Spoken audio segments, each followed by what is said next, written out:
All they wanted is for us to stay the way we have been all these years, so that they continue to plunder us and continue to tell us that we want nothing. They continue to plunder us and make us feel helpless and beggarly. So we keep running to their land, and they will use us as rags. Kill the ones they would feel like killing, and there's nothing anybody can do about it. It is enough of all this nonsense. It is time we rise. It is time we rise to the occasion. We can make it happen. And do you know why you should find it a blessing? Do you know why you should find it a thing of joy to rise up at this time? Because Elohim, our God, the creator of heaven and earth, the one who has created us upon this land, the one who planted our ancestors on this land, has deemed it necessary to make us free. He has given us everything that we need to be free at this point in time. And we must make judicious use of this opportunity. That is why he has put enmity between the Caucasians and Russia. It did not just happen by chance.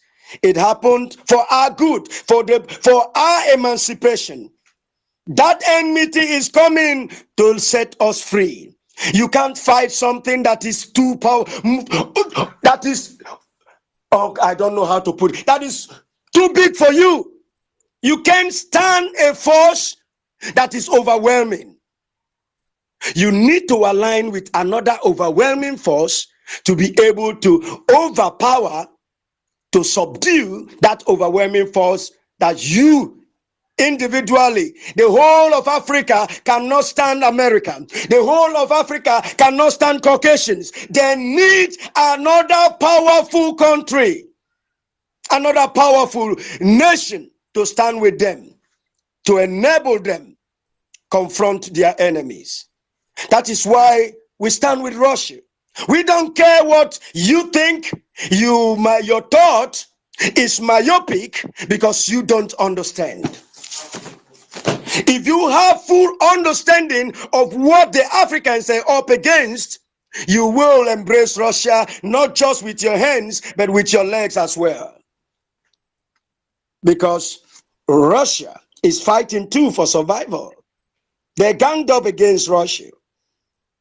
And Russia wants to cut off that breast milk that is empowering them. And that breast milk is Africa. And when that is removed, you know what it means. That is why you must stand with Russia. That is another reason why you must support Biafra. Because in Biafra, Africa is free. In Biafra, Africa is going to come to the full understanding that they can run their lives. They can run their affairs. Biafra got it all. And we have a government in exile. And Mazen Nnamdi Kanu is the leader of Biafra. Our prime minister of the government in exile, Mazi Simon Ekpa, is the prime minister of the Biafra government in exile. And that government in exile is top-notch, the best that the world has ever recorded. It is the best government in exile known to man since the beginning of the war. There have never been any government in exile as awesome as the Biafra government in exile today.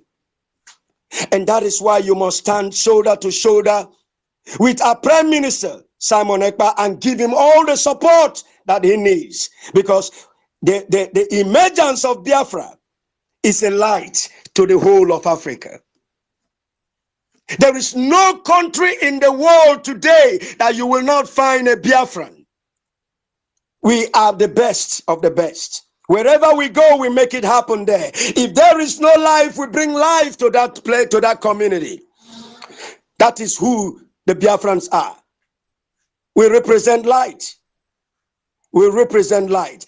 And the Biafrans stand with those who are being intimidated, who are being put down. Biafra stand against injustice. Biafra means justice. And that is why we beckon on our brothers and our sisters of the African descent to support the cause of Biafra. We love every indigenous people to be free. When we are free, we will stand by you. We will stand by you. We will give you the men you need. We will give you the logistics you need, that you may be free. We will fight by your side. That is why you need to stand and support the Biafra cause. It is very necessary that you align with the Biafrans. They are fighting a just cause, a cause for survival, to live and be counted as humans, to be really free for once. Because what we have in Nigeria, so many don't know, and that is why it is important that we begin to have spaces like this, so that we begin to discuss these internal issues that we have in these companies scattered all over Africa in the name of countries. Companies that are operating as independent, but they are under a Mickey Mouse freedom. Mickey Mouse. You are under control, remote control. You are not really free, but you assume freedom. You assume to be free. You celebrate independence, but you are never independent. And that is why year to year, century to century, there is no development. How can you develop when you are under control? That is why you must support Biafra. We know the truth, and of course, you know the truth sets you free. We want all Africa to also come to the knowledge of this truth that the Biafrans have known. And that is why we beckon on you to stand with those who are standing. Stand up with our Prime Minister, Mazi Simon Ekpa. Support the freedom of our leader, Mazi Nnamdi Kanu. All law known to man has set him free. Every law known to man has declared him free. But you see, the imperialists, the Caucasians, those who want us perpetually down, will never want him to be free.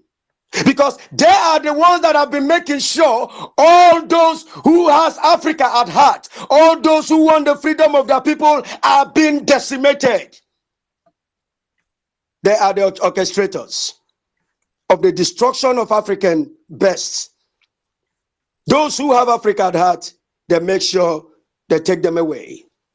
And it is time, this time around, Africans must rise up to the occasion, because Elohim has mandated that we must be free. Yes, I will yield the mic to our own brother, our own Diokbara Biafra Awimbuni. You got the mic. And then Jojo, your hand is up. You will come in after Matthew Care, because I know you have something again to speak. Please, when you get the mic, you tell us the country you are speaking from, so we know exactly where you are. And yeah, because this is for Africa, and then we should support Biafra as well. Go ahead, on Diokbara Biafra, go ahead, you got the mic. Speak to the Biafrans, speak to the wall, you got the mic, go ahead, my B. Thank you so much, my brother, a good man. Good morning to everybody in this great space. May God continue to bless you as we make our contribution this morning. I cite you, Kenya, Germany, co-host. Good morning. Good morning to you. I was happy, getting myself involved in your activities on Twitter, and the discussions we had with Masanga, Doctor, my elderly man, was very, very good. And I hope that Africans will do more of it, so that Africans will begin to realize that the destiny and the future, the freedom of the African continent lies in their hand. It will not take a white man, a Kakushan or whatever name they be called to come and help us. It is in our own interest to help our people. We will not make the mistakes those before us made. We have to bequeath a very prosperous and a very vibrant continent to those that are going to come after us. A free man is free and free forever. But if we cannot feed ourselves, like I said the other time, import everything importable and export hot air, like Dr. Masanga said that day, we can never be free. As long as someone is holding the knife and the bread, or the knife and the yam, that person will always decide where to cut it. And in this case, the yam or the bread is on our soil. God did not make any mistake to put them there. And the reasons why we cannot harness them ourselves is what we are here to question. I thank you all, and I salute the courage of my brother Goodman and those that are listening to us. The resurrection of Africa, and without why support for Biafra is necessary. There are so many people that are fighting for their own independence around the African continent and around the world. But I don't believe that the treatment they are being given in the Nigerian space is something to go by. If you look at the history of Biafra since Mazen Nnamdi Kanu started it, even before that time, there are serious intimidation and killings, and most of these killings are supported by the former colonial imperialists. And the throne of England under the late Queen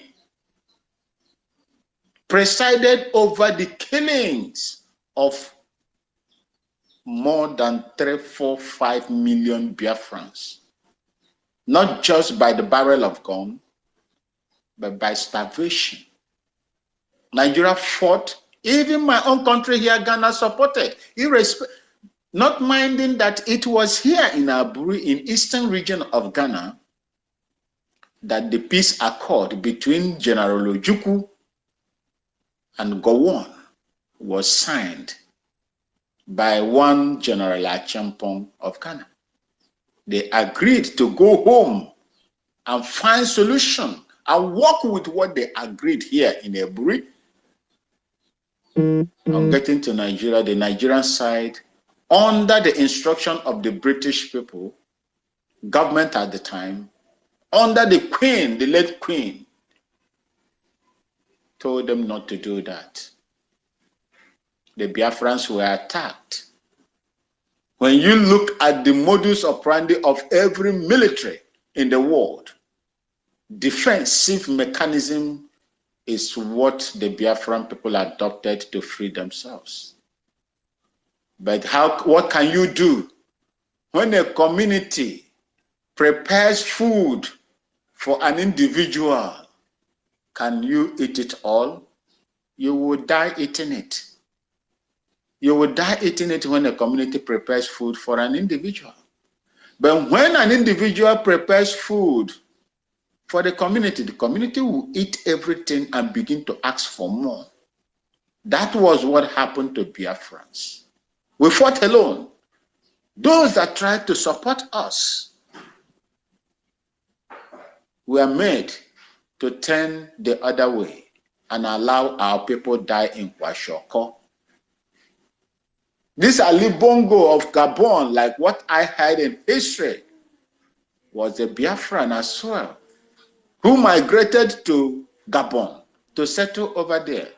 Instead of him now to look back and see the suffering of the people and the reason why he was chased out, He refused. Rather, he joined an unknown religion. I'm not condemning any religion. But when you try to coerce other people into joining your religion, then that religion, I will not cite you. Today, he is there. These people, the indigenous people in there, has come out to say, no, we are going to take what belongs to us as the indigenous people. And that is what has happened to that very place. And I support and I hope that it will go round African continent so that these stooges of the Western imperialism will not take us for a ride anymore. The young has come. The young has come. The youths are here to take over, to right the wrongs of the past and make our continent a great one. If you hear your brother or your sister crying, an indigenous person, do not turn the other way. Because if you turn the other way, when they finish with him or her, they will come after you. Anybody that is going to support us, even if it is the devil that is going to support us to free ourselves, I will be in support of it. We must not relent. Since we have started, we will end what we have started. I thank you so much, and I yield my mark here. I say, may God, the Chukwu Okike Abiyama, that my mother's ancestral land and their people ancestors worshipped will continue to bless all of you. Thank you for having me. He said to that prayer, he said, thank you so very much.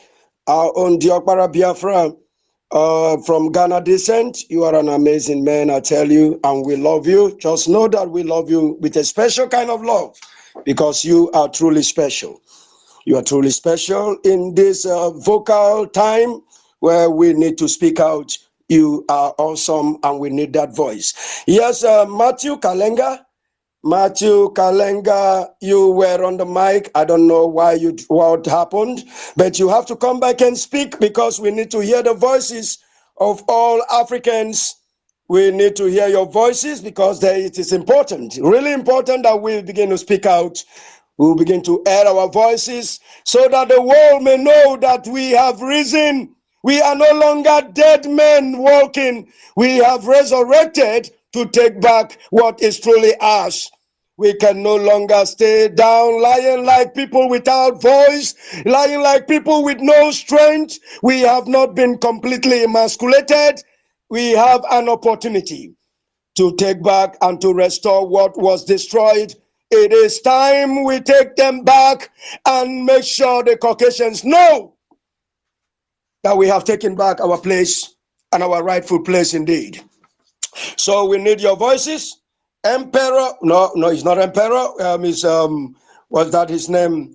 Q Nihanga. We will also love to hear your voice, Nihanda. I am following you as well. I am following you because my Africa, we are one great, beautiful, amazing people. We need to show love to ourselves because together we are very strong and formidable. That is why we need to hear your voices. Even if it's just to say hi to us, that will be fine. That tells us you are with us and we are one formidable, amazing family. Matthew Kalenga, you have to come back to the mic if you are free. That is, if you are free, because probably a lot of us are busy with something. Go ahead, Jojo. Your hand is up. Take that which is in your chest off. You got the mic. Go ahead. All right. Thank you all, Mazia Wumbimi. And as you were all making your submission, something just occurred to me. I feel like to put this out there also. You know, like the issue of what happened in Congo of recent. It has been happening though, but I will lay more emphasis on the one that happened of recent. You know, the one that the military kind of went ahead killing. This has been happening in many African companies, just as Mazi Goodman rightly said. Has been happening in many African companies. they go about killing the people that are meant to be their citizens, But that is to tell us, to portray my point that, we are never one until the indigenous people are free to make good use of what is beneath their land. This impunity will never stop. I'm a full Biafran. Just like in this conception, they say my own location is from the south side or whatsoever. I don't know what that means in geographical terms, but they say I'm from the south side, Cross River, whatever. But I'm a full Biafran. I've grown to know my history. I've come to understand my own history, and I know where I'm from.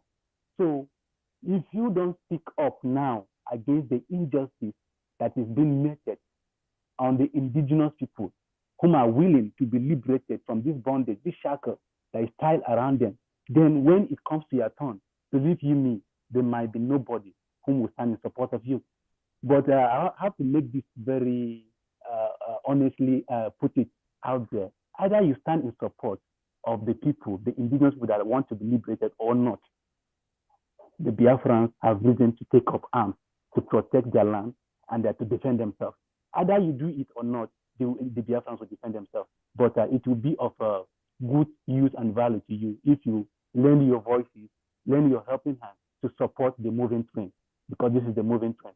And Biafra have come here to stay, either the world like it or not. If either we get Biafra or we die getting it. This is the assignment. And thank you. I yield the mic here.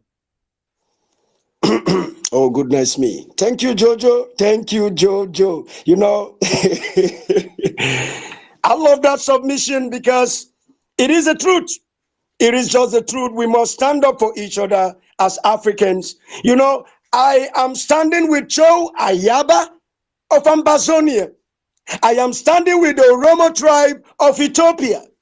As long as you want to be free, it is your God-given right. It is your human right to determine where you want to be or where you don't want to be. It is your right. And who is that is telling you must to stay in a hostile place, in a place where they are killing your children, they are threatening to eradicate you from the land? Who is that says you must be there? Yeah, go ahead, take it up. Thank you, my great brother. I just wanted to seek permission, in line with the work I used to do before I resigned 2004. Hello. We always like to take permission, Yes, to leave. Please, if you are free, I can lend the co-host to you. If you are free, you can take the co-host. If you are not free, I just wanted to take permission from you to go and attend to other things. I will rejoin later. Later. Thank you so much. Keep the fire burning. My sister, Kenya German lady, thank you so much for coming, for co-hosting. May God continue to bless you as I leave you. Thank you so much. Thank you, my brother.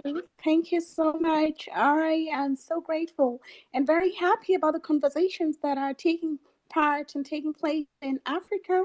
As a very proud African myself, I am not mixed. Once again, I reiterate that. I am not mixed. My parents live in Kenya. They are in the village. I live in Germany. And I would like to tell you, I love reminding people things. First of all, we should never forget, once again, what happened to refugees in Ukraine in 2022, March and April, respectively, forced to stay back to fight those wars. And yet, do we support one another? Do we? You see a white hosting an African space, and there are thousands of Africans joining that space and supporting it. But do we support ourselves? That is where unity has to be promoted on the African continent for us to get anywhere. First of all, Frantz Fanon wrote. I will tell you about Frantz Fanon just a little bit here. I don't know how many people have read Frantz Fanon. He was an author, but first of all, he was Um, he was born on, I think, 20th July 1925 it was.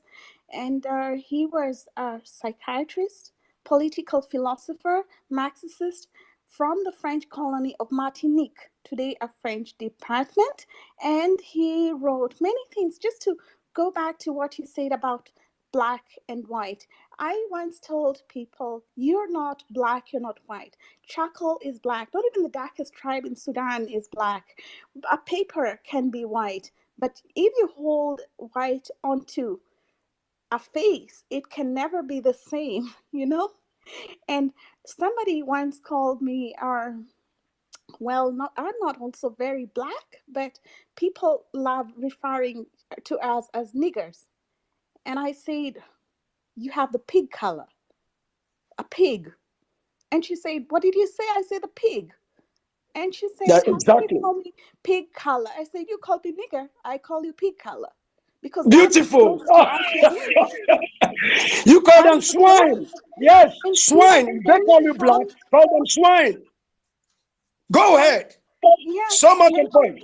yes, I definitely am not somebody who can be oppressed by white people. I stand up whenever I see any black person anywhere being insulted because, well, one thing they did in Frantz Fanon's book on violence, he describes what happened before colonialism. How were we able to be colonized?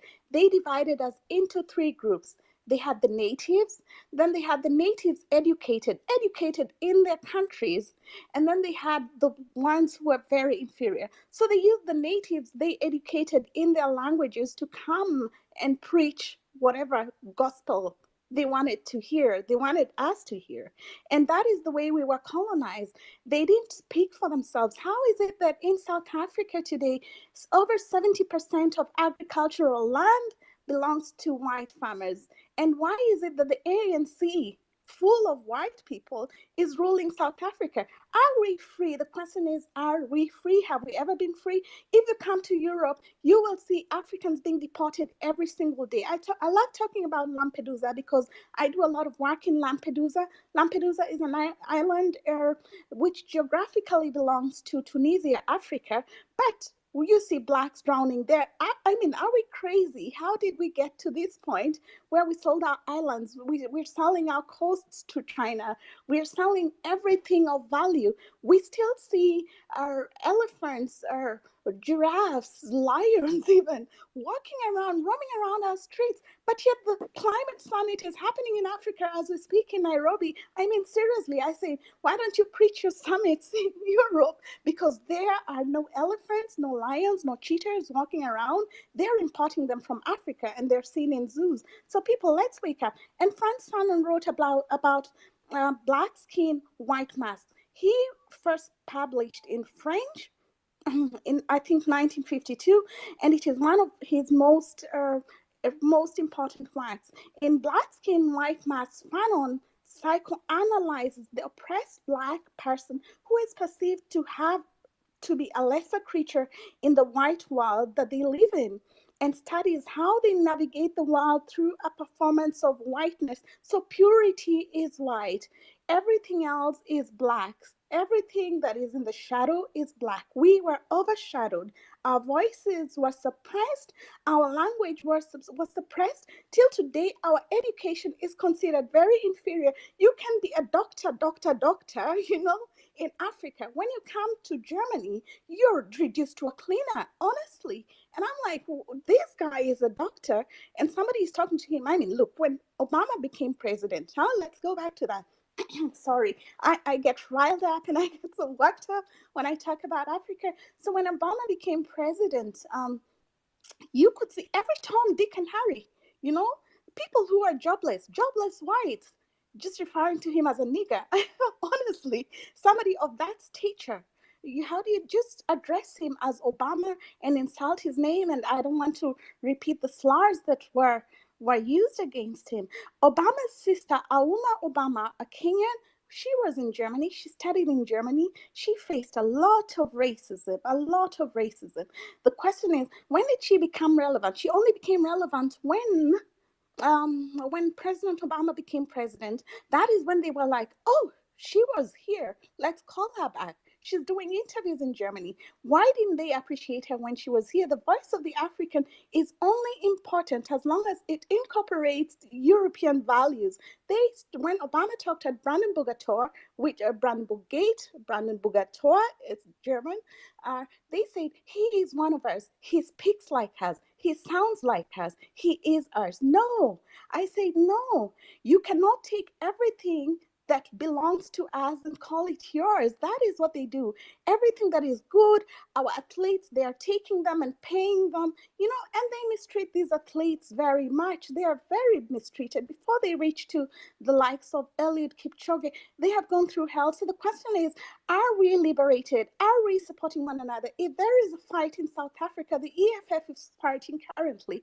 We have to support that fight. If their Biafrans are fighting for their independence, we have to support that. If somebody in Kenya is fighting to be liberated from any former forces, we have to join as one, and that is why we're holding these spaces. So I'll just give back the mic to you, our good man. Thank you very much for the opportunity to co-host. Thank you. Oh, goodness me.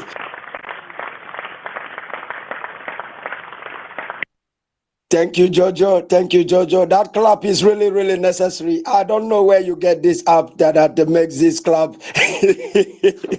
but she needed that clap, I must say. I'll show That you. clap. I'm going to show you how to do that. Oh, okay. Wow. Wow. You see why it is very important that we come together to really discuss our issues. There are so many of us that have this burning, burning pain. The pain is so much that they are looking for an avenue to pour it out. When we come together like this, people get this opportunity to share. And when we share with each other, we strengthen ourselves and we move on to take that which is rightfully ours. That is why we must continue to speak.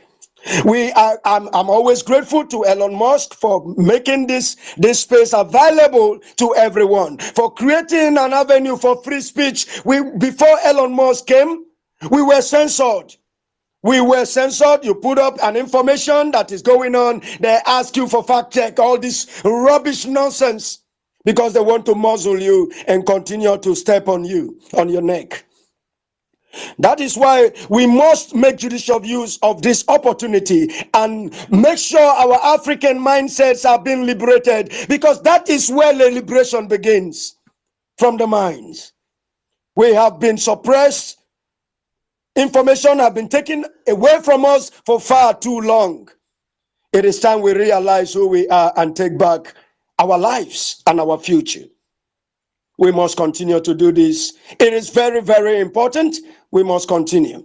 I would love to hear more of our African brothers come up, pick the mic, and speak and let us know the country you are speaking from, because that is very important. It is important to us to know where you are speaking from. You mustn't say much, just say hello and tell us the country you're speaking from. That is okay, because we must continue. Oh goodness me. Oh goodness me. Yeah, go ahead. You want to say something? Go ahead. Oh, thank you so much. I would like to say and once again stress that how important it is that we support one another. If you see one of us being attacked, and one of us for me is Black, being attacked anywhere, it is very important that we join in that conversation and our support, because you see white people supporting each other. That is the only way they could come to power. They were Um, united. They are united. They disagree in a lot of factors. In fact, people say we have tribalism in Africa. Yes, we do have tribalism, but I can tell you for a fact, as somebody who's been in Europe for 26 years, that they are not united. Germany unites, or Germans unite when there is soccer, and not before that. So, and therefore, we have to support one another. Let's follow each other.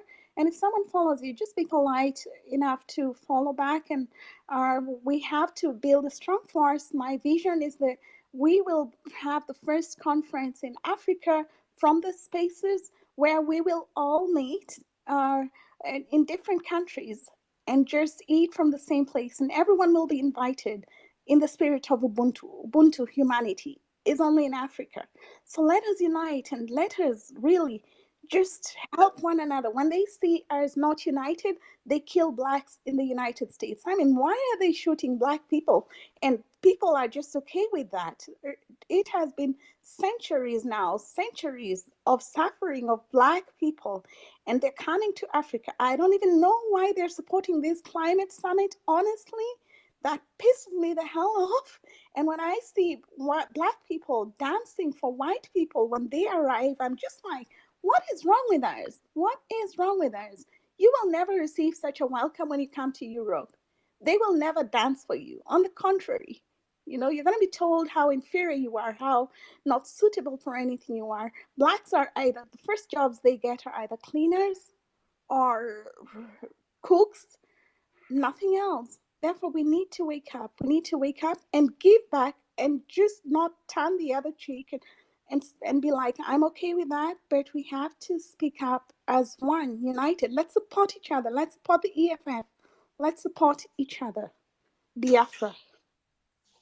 Oh, thank you, thank you, thank you. Oh, beautiful.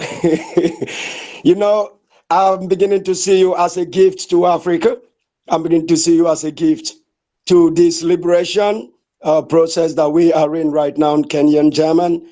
You are amazing. You are amazing. I must say, please, Kenyan, I know it is not easy. It is a gradual process. Please just always try to remember that we are not black. So just give us people of color, people of color, and then if you. Absolutely. Absolutely. I'm going to do that from now henceforth. Mhm. People of color is a better term. Mm, We are not black. We are not that's right. chuckle.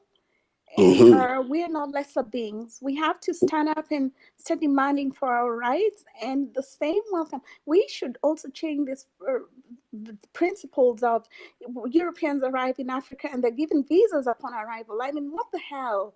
Are we that inferior? They are coming to a very beautiful country. They ran away from COVID, came to Africa, brought COVID there, then decided we are suitable to be used as guinea pigs for their medication over and over again. 1996 Nigeria, medication was tested on Nigerians, 1996. To 2020, the French doctors decided Africa should be used as testing ground for COVID. Because why? Because we weren't dying. We weren't dying as fast as they were, and decided, why aren't they dying? You know, and depopulation is happening in Europe in such a rapid state because of LGBTQ. I must tell you, I say we're not against you being LGBTQ, but just do it in your country. Just do it in your countries. We don't want the depopulation of Africa. We're a healthy people, and we have to resist every principle and all the values that are being introduced on our continent by the West. Thank you very much. I will yield the mic. Thank you. Thank you so much. Thank you so much. You are a gift.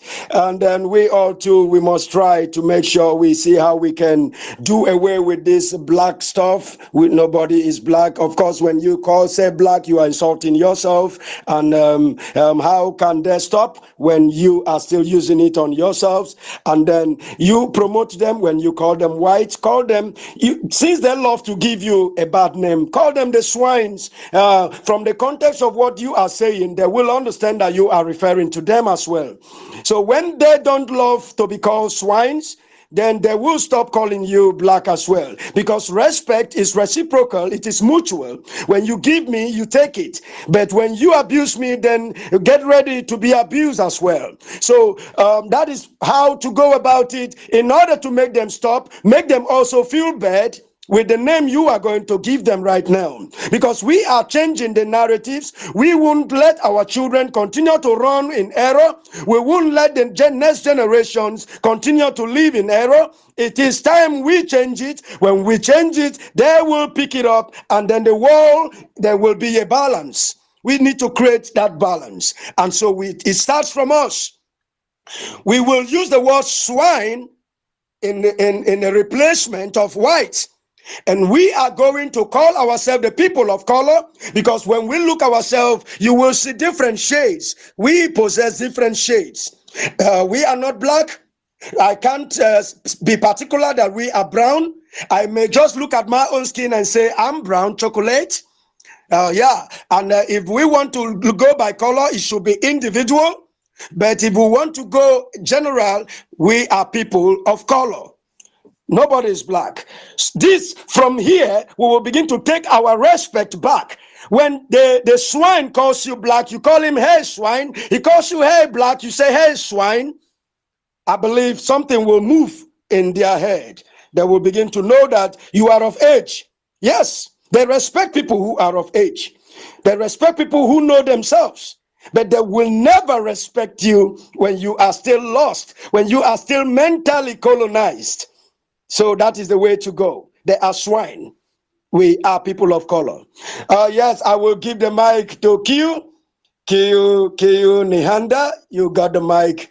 Please tell us the country you are speaking from, and you must speak to the world. Go ahead, the mic is yours. Thank you so much. Thank you for giving me this space. I am from Mexico, and I just wanted to tell you that I admire you so much. I feel so much solidarity with you. I have read Franz Fanon, his book of Black Skin, White Masks, and I read Ngugi wa Thiong'o, his book of Oh my Colonized Minds. And I have found that fantastic. we have a lot, no, not a lot of similarities, but some of the colonialist strategies in our countries or in our areas were the same. For example, I think it was Franz Fanon who said that in his book he commented that there was this legend that in our countries we were waiting for some white god to come. Or, so that is in my area. We have in our history, it is say that my indigenous ancestors were waiting for this white god. And I read in Franz Fanon that in your area that also happened. I don't know where. And I also read, well, this cultural racism that says that well, in my case, in my area in Mexico, it is say that my ancestors were eating human meat. That is a lie. So that is also cultural racism. And I have seen that is also applied in your area. What else? Well, I think I have forgotten, but I just wanted to tell you that I admire you a lot, and that I admire Franz Fanon and I admire Ngugi wa Thiong'o, and I have just read those two books of them, but I'm trying to read more. And well, thank you so much for giving me the space. Thanks.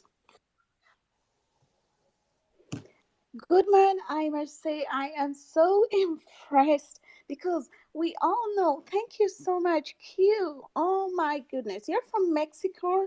I am from Kenya, living in Germany.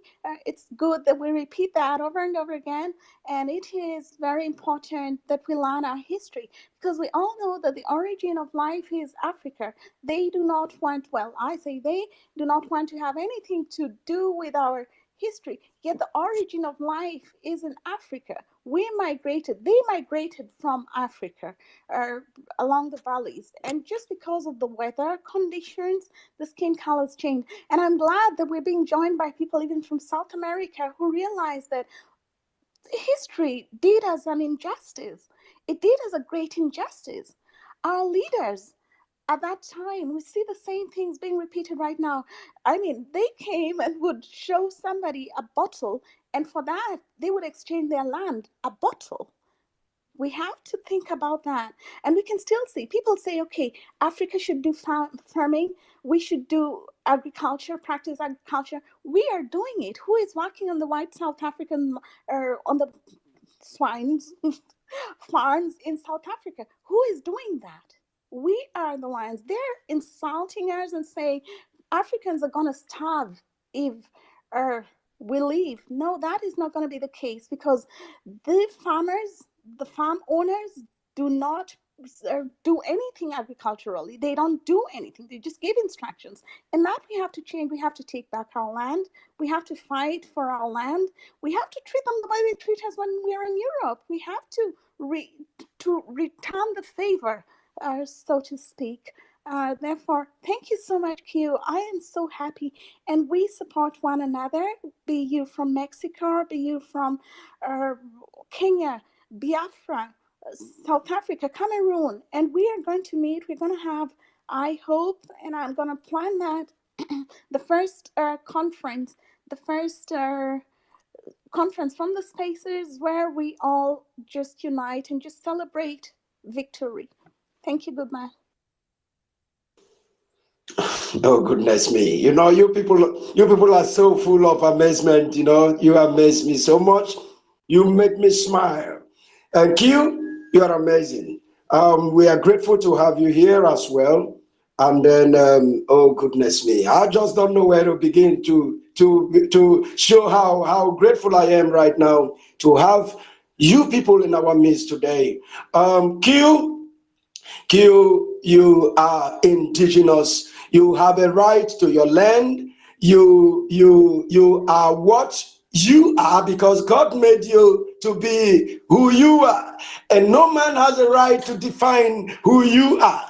And that is why we must set ourselves free mentally. That is where our freedom begins. Even, you see, I am a very realistic person.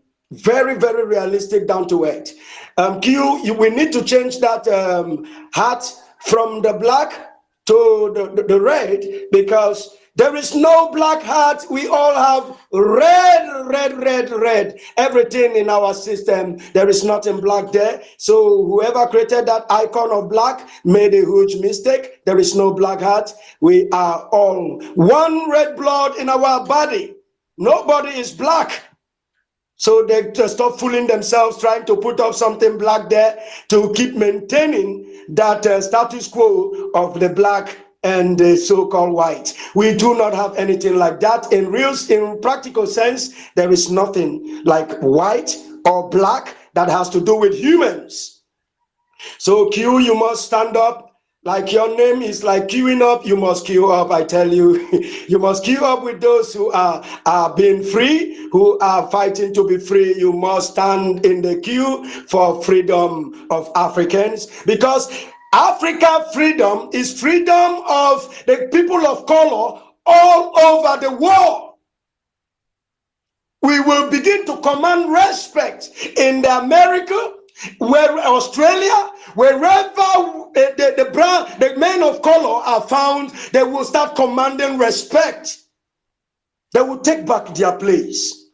And that is why any country in Africa that wants to be free, beginning with Biafra and Basonia, we must stand shoulder to shoulder with them and give them the support they need. Because the freedom of Africa is the freedom of all indigenous people of color all over the world. We must stand up. It is time we take our freedom. We must not be deterred. We must not be deterred by the obstacles on our way. To get your freedom, you must employ courage. You must be persistent. You must never back down, because you are going to meet obstacles. If you are a genuine freedom fighter, you are going to encounter, except if you're not genuine. Your voice threatens the enemy, so they will come in all guise to make sure they shut you down. They have been doing it for decades. It did not start today. So whatever is being said or whatever is being done to shut you down, you must not stay down. Keep fighting. Keep lending your voice. The world needs us. The world needs us. They need our voices. Those who do not know their left from their right need to hear these voices. That is why you must come up and get the mic and speak. You see, your words have just encouraged so many, Q. Your words have just encouraged so many. You wouldn't know what you have achieved by just lending your voice. You have saved so many. You have emboldened so many, and that is why you cannot always come and be quiet. You must speak. Thank you, Q. Thank you, my Mexican brother. We are all from one God. We are all from one ancestry, and that is Akebulon. Akebulon is our true identity. And we must continue. Oh, goodness me. We must continue this fight until the resurrection of Africa is total and complete, is perfect. We must continue. We must never back down. Never ever should anybody cow you down. Your voice is yours, and you must speak and speak the right things, because by so doing, our people will be free. Thank you. Thank you, Kenyan German. Thank you, Q Nihanda. Yeah, I am following you. You are a man. Go ahead. Yeah, you got something else to take off? Go ahead. The mic is yours.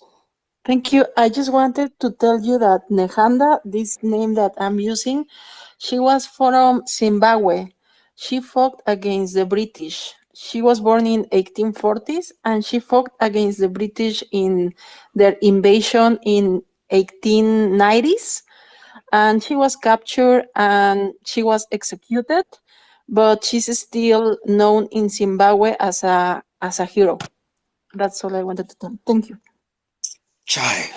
I would like to thank you so much, Q. I'm quite impressed about how much you actually know about Africa and our authors, to the extent that, well, I'm just speechless.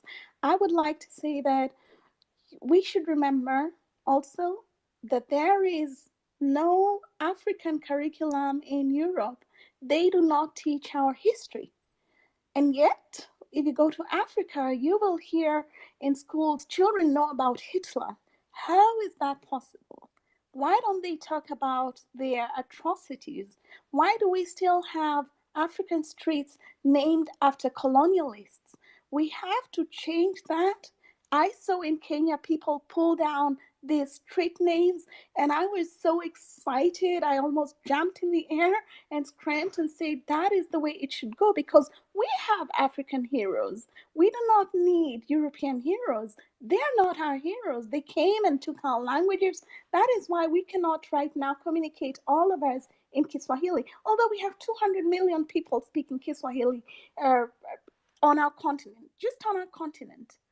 Yeah, so we have to get out of these thoughts and internalizing their ways and thinking that their dressing is superior to ours. Oh my goodness, when I get to dressing, now I could just get started. We have so many things. This tie and dye we practiced in Africa for centuries was incorporated into Europe. But if a Kim Kardashian does that, then it's cool, and then it's European. Oh, we have to ask ourselves, our hair has been, we've been told for so long, oh, your hair is just terrible, straighten it. That is the way it should be. When they came and introduced colonialism in Africa, they introduced boarding schools. Children used to learn on a compound. The chiefs would come, the elders would come. If there was somebody who needed to be disciplined, they would be disciplined by the elders. And then all of a sudden you have boarding schools. Now we're sending our children away, and then they want to bring, LGBTQ to Africa. What is going to happen in boarding schools once there is LGBTQ? There are no boarding schools in Europe. Excuse me. There are boarding schools which are extremely, extremely expensive. So I keep saying the plantations are in Africa, but the schools are in Europe, because if you look at public schools in Germany, and I'm going to post that on my on my timeline. If you look at their public schools, they are better financed and have better amenities than private schools. And yet we are told, send your children to schools. If you see what is going on right here with kindergarten children learning about LGBTQ, etc., you're just going to shake your heads, honestly. We are not, that is not our culture. That is not our culture.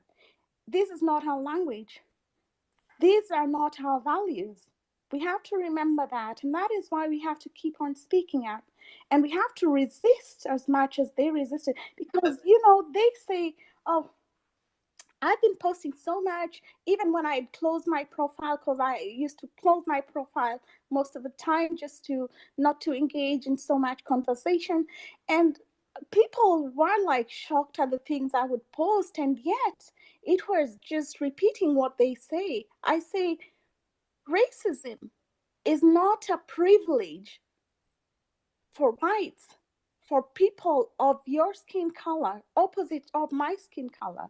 It is not a privilege. And I'm not going to say white again. So racism can also be practiced by us. Who said they have the right to racism and we cannot be racist? I'm not saying I'm racist, but I'm saying if somebody calls me a nigger, I'm calling them a pig. And then they are shocked. They say, oh my God, how racist you are. No, no, no. You know the pain of this white nigger. The niggers were slaves. They are people who are forced to work without pay. They are people whose culture was robbed and stolen from them for centuries. And that is why they're still being shot in the United States, people of our color. I personally will definitely return any favors given to me. And if I was left to lead, there would be no visa upon arrival for European countries. Zero. Zero. Thank you, Goodman. Thank you so much. Thank you so much, Kenyan German. Thank you so much. Yeah, it just makes me to laugh because knowledge makes you smile. Knowledge makes you smile. You know, ignorance too makes you smile like a fool. You just be smiling sheepishly, side to cheek like a fool because ignorance is a disease, but knowledge is power. When you confront, when you give back to your enemy at the same coin they give to you, they become respectful. They adjust. They adjust immediately. So when they call you that useless nigger name, now just sorry, my Quinitic angel is in there. You will get the mic. Let me just say this. Oh, it's skipping my head. I don't know. When they call you a nigger, okay, yeah, I remember now. Go and Google what is the meaning of black in Latin. Google what is the meaning of black in Latin. You will be amazed. You will be amazed at what will pop up. The first thing you will hear is, you see there is Niger, Niger, which is the coin name for Niger area, Nigeria.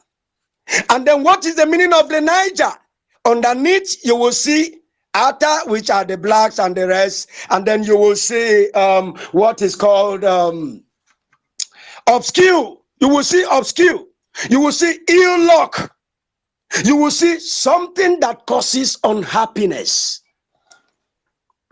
Is that a name that you will be calling someone and the person should be comfortable with?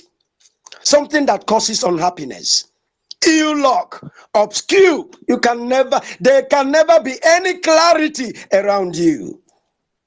So how can a human being be a ill luck and be running around being called ill luck wherever you are found?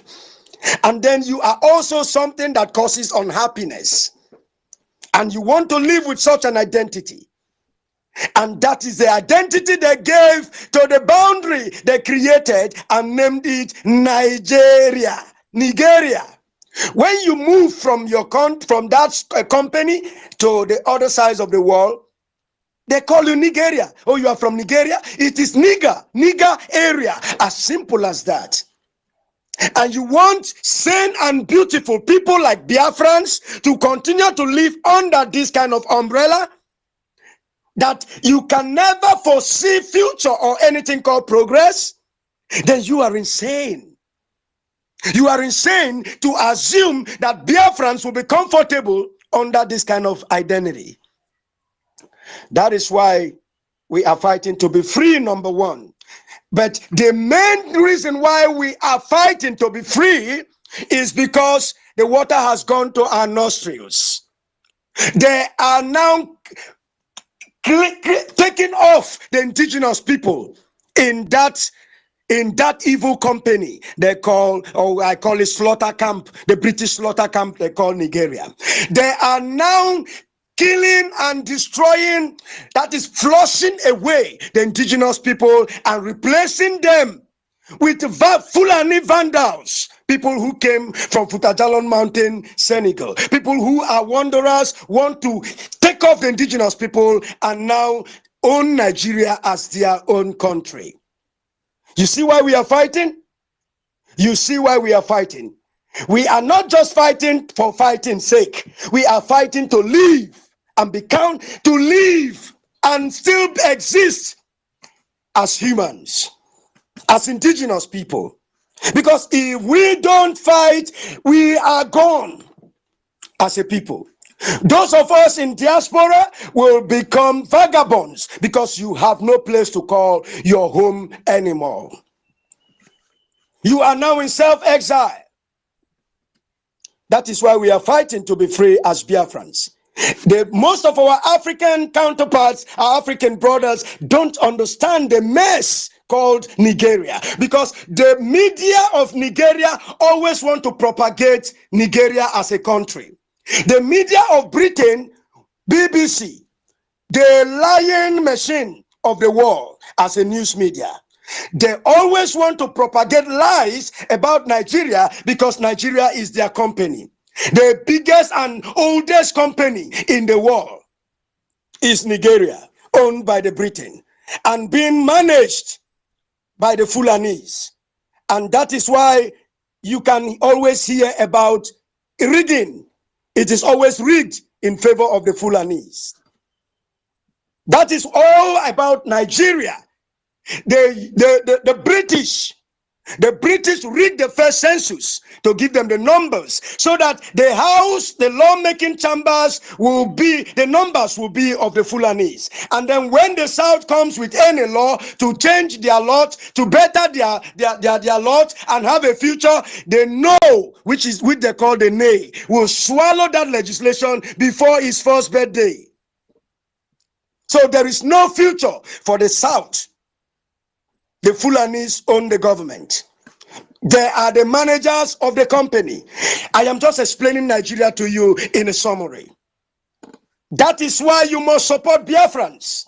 They are fighting a just cause to go back to where they were before these terrorist colonial vandals invaded the land and lumped them together, not through concession, not through discussion, but through we want to, can we, they went to their house in Britain and then had to ask that they be joined together. Just like that, they went to their own parliament in UK and decided to join the North and the South and make it a country. Sew it together into one for easy administration, not for the good of the indigenous people. And from that day till date, the indigenous people cannot boast of one advancement. They supply power just to make business. They give power to Togo, they give power to Niger, but the Nigeria themselves do not have power. No electricity. That is 1 out of 1,000. If they don't give you power, what else are they going to give you as a company? Because calling it a country is bogus in my mouth, because it is not and can never be.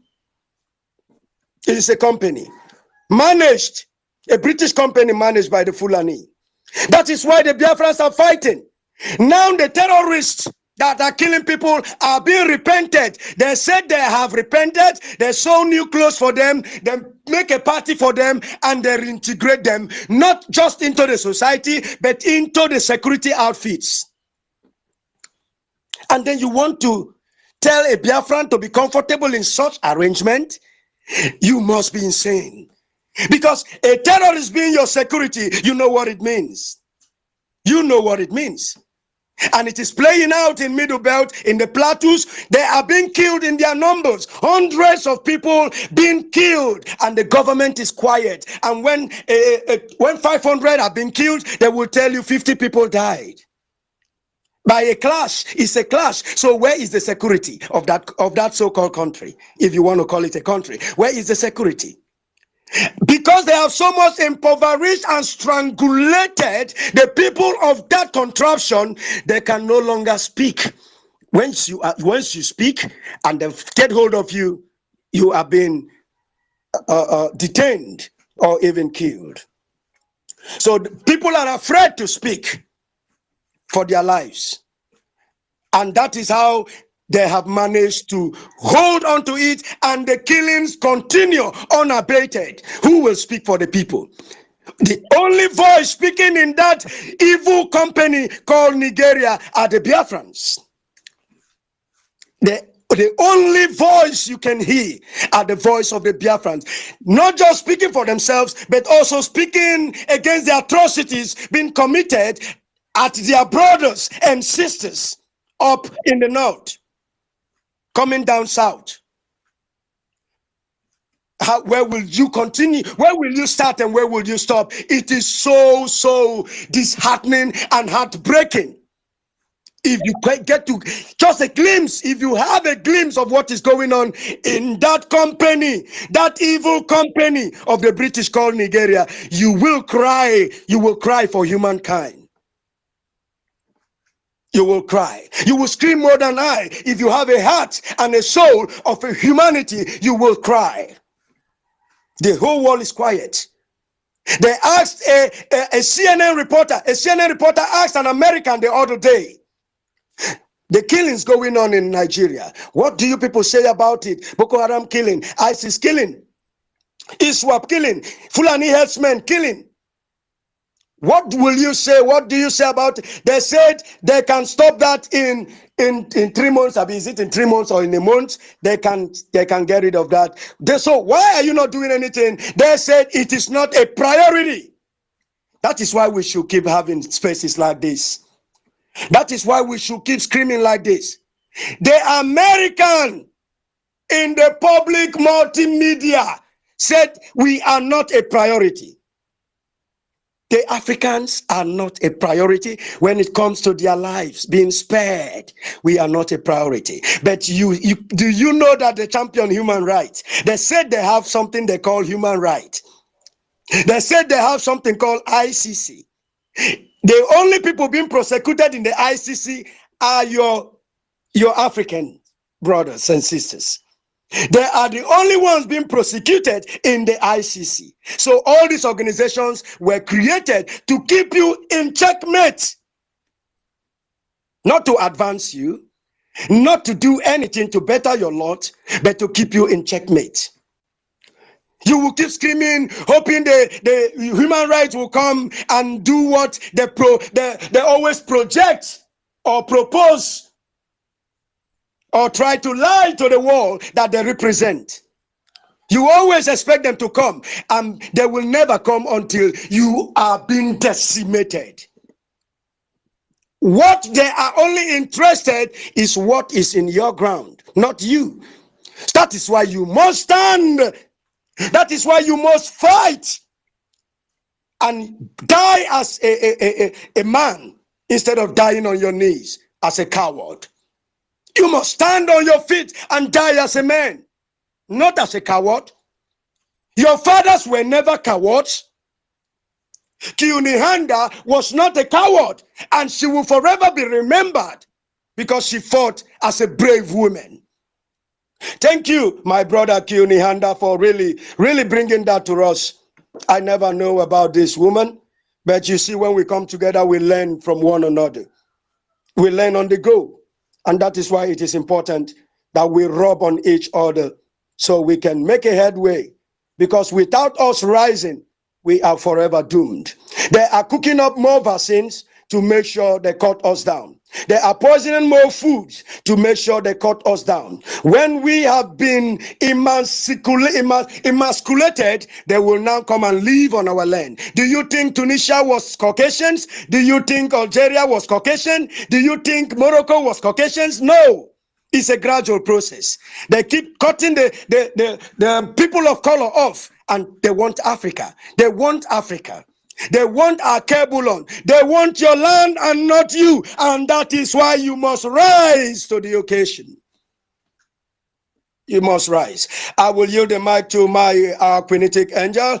Is in you got the mic. Go ahead and speak to the world and to Biafrans as well, because some of us Biafrans are still sleeping. We are still slumbering. We need to hear this message. Everybody need to hear it, because we need to wake up. It is time we wake up to the occasion. We focus on our freedom. That is what is important right now. Go ahead, the Queen. Go ahead. Oh my God. Thank you, good man. Thank you, the great man of Biafra. The great man of Biafra. No one can shut you down. Thank you so much for giving me this opportunity. I always say I'm privileged to be around you, to know you. Thank you, Q and Kayan, German Kayan. Sorry if I didn't get it right. You are both amazing. You are both amazing. Honestly, as I have been listening, you have all said everything in my mind. I don't even know where to start again. You are both amazing. Thank you for accepting to be co-host to our dear beloved brother, good man. I know that the spirit of Ubuntu has risen. The spirit of Africa has risen. All that you have all said here, Africans must unite and fight this fight. You see this generation, we are not going to take it anymore from the swine people, the pig skin tone people. They have done a lot of harm to us and continue. But this generation, we are ready to make sure that they stop. We are not ready anymore to be taking our brothers and sisters from the oceans trying to cross over. When you look at all those and you cry, you ask yourself, where are our African people? Where are we? Where are we seeing all this and we keep quiet? It looks as if we keep quiet. Our sister Kayan German, you said it all. Hi, good morning, everyone. Good afternoon. I was just busy with calls, but I'm listening. Okay. Yes. Thank you so much for being here. I'm not gonna talk long. I just welcome to the space and keep on speaking. Let's keep on putting pressure and growing as one Africa. Thank you. Yes, we need the pressure. This generation, you see this generation, the pressure, we must continue. We are not going to give any inch, no second. It must be fire by fire. We follow them bumper to bumper. They have, how can a Caucasian, a swine come to my land? First of all, sorry, let me introduce myself. My name is Ezine, and Nnamdi Kanu is my leader. I'm a full-blown Biafran daughter. I'm a full-blown Biafran daughter. And Simon Ekpa is my prime minister. We are here to propagate the truth. We are here to make sure that the Biafran people are free from what the swine, the Caucasian put us to, into a non-existent country where we are being killed, massacred every day. Everything that's happening in Africa are orchestrated by the Caucasian. They have been killing us, killing Africans. They send us different syphilis. They acknowledge they sent us those. They sent us HIV. They sent us all manner of diseases. And we have been dying, but the God of Ubuntu, the God of Africans has said we can never die because we are the Asian people. They brought us books that were written to hold us down. But this generation will say, you see that book, we put it in the bin. We trash it, we send it back to them. We are not the same people. Wherever they came from, enough, we say, today they have failed. I'm sure Britain is the most arrogant people, but the God of Ubuntu, the spirit of Ubuntu, the spirit of Biafrans will put them in their rightful places at this time. Africans must rise up and support each other. We have died enough in the Mediterranean Sea. We have died enough in the hands of these Caucasians, these swine people, these pig undertone people. They have enough. They have killed off enough, and we are not going to. We have come to learn their education, their modus operandi. They have used this their method to be putting us down, trying to destroy. They have no mercy. They have no mercy on brown people. They have no mercy on Africans. All they want is to wipe us out and take over. They saw Africa as their farmland. But this generation, we must stop them. Africans, please rise up. All wherever you are, America, Mexico, wherever you are, Brazil, wherever you are, you say, this is time for us to rise up. We have to unite. This space is the best space I have ever been to since this. You a Kenyan lady, you are amazing. Thank you, everyone. We have to do the needful now. Even the Fulani they are talking about, it is the Caucasians that created them in the desert. They use the book, the Bible, to create them in the desert so that they will use them to fight their brothers.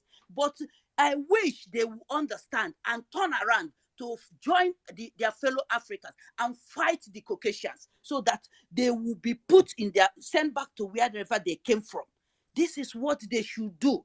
And they send them to where, so that our generation, our children will come back to their rightful senses and come back to they are the indigenous people of Africa.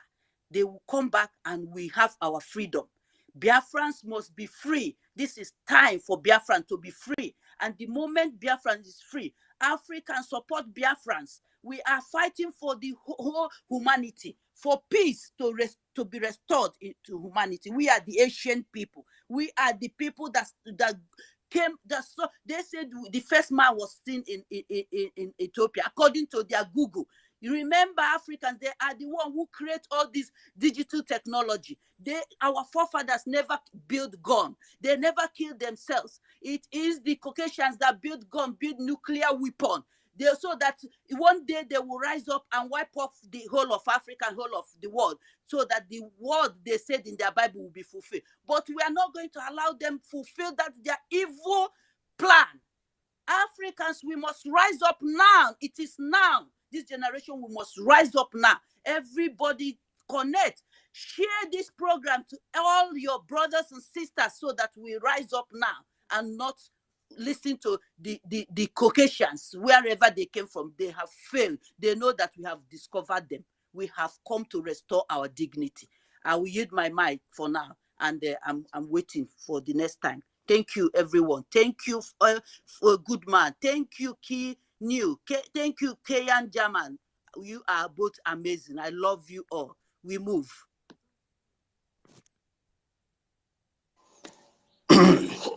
Thank you for that beautiful submission. Thank you so much. Fire in our bones. Even our women are not left out. They are all fire.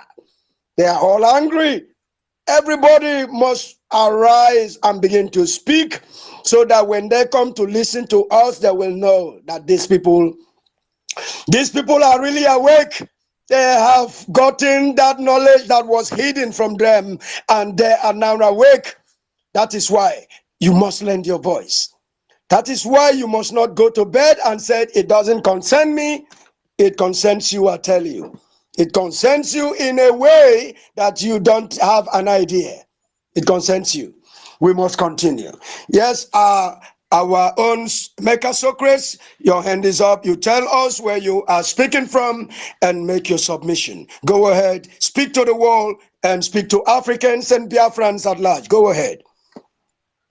Brothers, thank you very much, good man. It's just a nice opportunity to be with you this morning. I've been quite busy, but just wanted to make a few comments because of the short time I have. Actually, I live right in the zoo, but I'm in SC now speaking to you. So I want to make a little. You're speaking from the zoo? From SC. Okay, South, okay. South Africa, yeah. All right. Okay. Now, when I come across such a forum like this, especially the topic being discussed here, I find it quite interesting, because the first step to solving your problem is to appreciate that you really have a problem in the first place. So I can see that a good number of us are beginning to appreciate that we have a problem. The number is not large. We may be quite noisy, but it does appear that, and going by that, we think, okay, everybody is going along with us. But the problem is that we are not that much in terms of populations. But then it also takes a few to be able to shake up the others and remove the shackles that are holding them. So this is just the beginning. What we are doing is just starting, but the problem is enormous. It's a very, very big problem because we've been through years of terrible indoctrination, and our brains have been turned upside down, and the youths have learned the wrong things, and most of them are ignorant of what they truly had, or what they truly have now, and what they can do, because some of us have been used to indoctrinate them badly. So that's the problem. I just want to just a little chip of the iceberg. Let's look at this. Your topic of today, Africa's resurgence or so. I will talk about just two aspects of it. I've heard Julius Malema talking about open borders in Africa, and that the borders were not there from the beginning. And I heard the reporters asking him what would be the outcome considering xenophobia and all that. And he was defending, he talked about him coming from Limpopo and the fact that people still remain in Limpopo, and they didn't, for up till now, they have not got to move all the way to Johannesburg or something like that.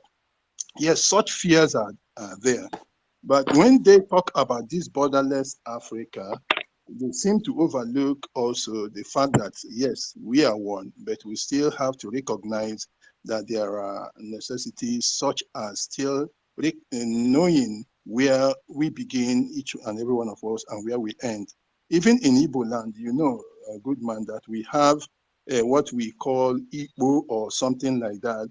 And we always have a tree, that tree with which we demarcate the land and know that, okay, whenever we see that tree, we know that, yes, this is the border between me and you in terms of the land we have. We also have what we call Ovuru. That is a ridge that is made in between two lands to say, okay, this is also the borderline. So when you go beyond yours coming to mind, it could be identified. So even as we want to re-emphasize and that we are one and work without borders, I will say yes, we should do that. But then it's more like having something like a border that doesn't really hinder you from crossing it. Not that there shouldn't be any border at all. It should be there. Sometimes you have in my estate where I live a small dwarf wall. You can still greet your neighbor if you like. You can even step over the fence if you like, or make a small little gate by which you will pass there. Now, why do people move? For those people who have the fear that people will migrate and the xenophobic actions will arise, that fear is, of course, not realistic, because when you think properly, you find that human beings move for certain reasons. People move for this change of environment. Maybe the environment is not conducive. Search for greener pastures, food and all that. Like you saw, Abraham moved from Syria. He said, a Syrian hungry to die was I, before he left Syria. That was what moved him. Jacob also moved because of hunger to Egypt. So people will always move to find a means of livelihood. People can move because of security, and people can also move because they don't have the space. So these things are the things that make people move. Now, that is why the question of xenophobia could arise when you have places that have more that could provide this and the other places cannot. What the Western structures have created in Africa is very strong centers where people converge. Like if you go to the zoo, you go to Lagos, everybody, all the resources were gathered from everywhere and then lumped up in Lagos and later taken to Abuja. So you have to leave your place. If you don't leave your village and go to Lagos, you don't have any life. If you don't move to Abuja, you don't have any life. The other places are impoverished. And for us, Biafrans particularly, what that structure has created for us is that our own place has turned into an old people's home, where we only leave the old people, the less skilled and the less educated. These are the people, or maybe just traders there. Skilled people don't go there, you see. So these things are the things that make people move, and the Western structures created that. People could move in areas of South Africa and all go to Johannesburg because that has been made a center of life. But if Africa is recreated in such a way that peoples, I mean the peoples with an S, the peoples of Africa have their sovereignty, have their resources, have their freedoms, and have their rights. Where we have this Ovuru or this Igbo that is showing that we are peoples in our respective places and we can use our resources, we can have our rights, we can exercise our sovereignty and act as a people, as a state in that. Then you will see that Africa will automatically become a garden in that every of those people or peoples, like I'm saying, peoples of Africa, which is the natural nations of Africa, can develop at their pace.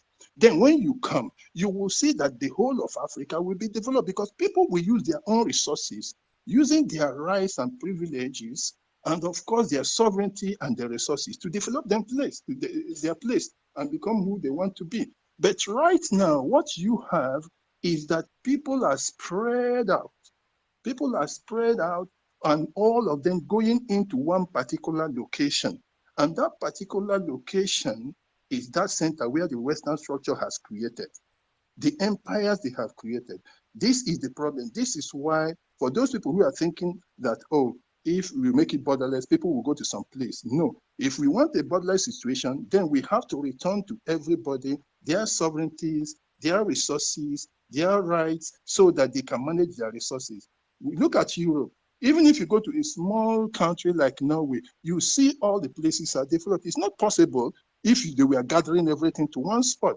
So for us, then the idea of Biafra we are talking about, we are pushing, actually is the fundamental to Africa recovering herself, because it stresses that the peoples, the natural nations of Africa are recognized, giving back their sovereignty, giving back their resources, giving back their rights. So that is why Biafra is core and central to whatever Africa is looking for.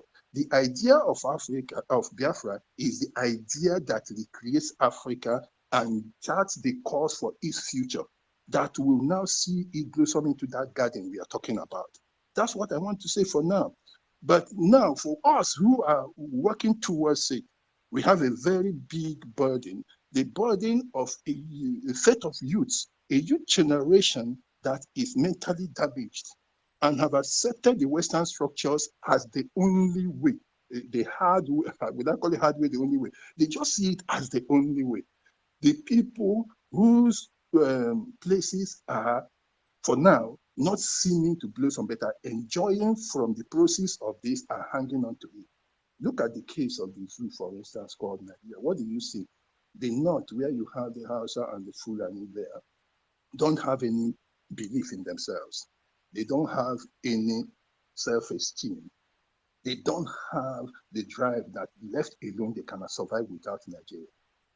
Everybody is looking at the center where they can go to, where they call Niger Delta and drill oil and survive on it. On the West, too, the Yoruba still have the same belief. They don't have no self-belief, no self-esteem, no trust in their capacity to develop themselves. So they hang on to the so when you have those two of them forming the majority, and then they turn and the Biafra says, the Igbos and their brothers say, no, we want this resurgence of Africa. We want this idea where the sovereign states of Africa that were from the beginning before the West came should have their rights, their resources, their sovereignties, and develop. These people will now say no. And having become the majority, they use all the paraphernalia of tools and equipment of slander, of stigmatization to slander us, to destroy our image. And then everybody starts shrinking away, everybody starts withdrawing from us and say, okay, yeah, because nobody likes to be associated with something that is already slandered, stigmatized. So that is what they are doing. And who are the people that they use? The press, the instrument of destruction. Apart from Satan, the press, the media, the means of communication to the world remains the most dangerous element, the most devilish instrument in this world. They are the ones that have created the damage in the brains of the youth of Nigeria such that they don't see the truth we are talking about. That's why I'm saying from the beginning, I've mentioned that our people do not see us as doing the right thing because their brains have been damaged. The youths do not believe that they have a future. The youths don't believe that they have a future. They don't trust in their ability to move Africa forward. The resurgence we are seeing in the form of coups, I don't really know whether to trust it or not. I need to see what those guys are up to because they might just be going into a jamboree. It started somewhere. Do they really have the idea? For these coups to be effective, those people carrying out the coups and their numbers that are going to back them must be thinking in this way we are thinking. But if they are carrying out coup because they are protesting against the West or what, that is not going to solve the problem. You must have a philosophy. You must have the principles on which you want to drive your philosophy home. Then you can move with it. And you have to have the drive. Yes, you have to have discipline to drive it. But these people, for now, what I see is the usual, almost the usual thing, military coming in with power and taking over and then doing HAB. Maybe after 2 or 3 months, we now see whether they really have ideas. Do they have a philosophy? Do they have principles? Do they have the capacity to create structures? Because our problems have been the support structure to moving this, the discipline to drive it, and the institutions we are going to build. So now, do these people have it? We need to take this up with caution, not just because there is noise and all that about them overthrowing. Let us see what they are coming up with. As for the West that talk about democracy, it has a problem with us in Africa because our people believe in understanding by memorizing. When they read, they do not understand. They memorize. That is how the African gets educated. We had our system of education before they came. When the father is going out, the son goes out with him with his handbag. When he makes a speech, the son learns from that. When he sees something, he makes a speech and the son learns. And it was not formal. And for you to say, okay, oh, this man came first, the other one came second, oh, clap for him, he has gotten over 10. No, but we had our system of education. But since the white man brought this system of education, this structured system where you have, oh, 10 over 10, this one came first, this one came second, our people now learned that education is about gathering information, memorizing it and pouring it out. So the true education is not there. This is our problem. Until we know and we see the truth inside the things we are talking about, it will be difficult for us to move. These people the soldiers have never given structures. The West told us, and our people crammed it, what did they say? Democracy is a government of the people, by the people, and for the people.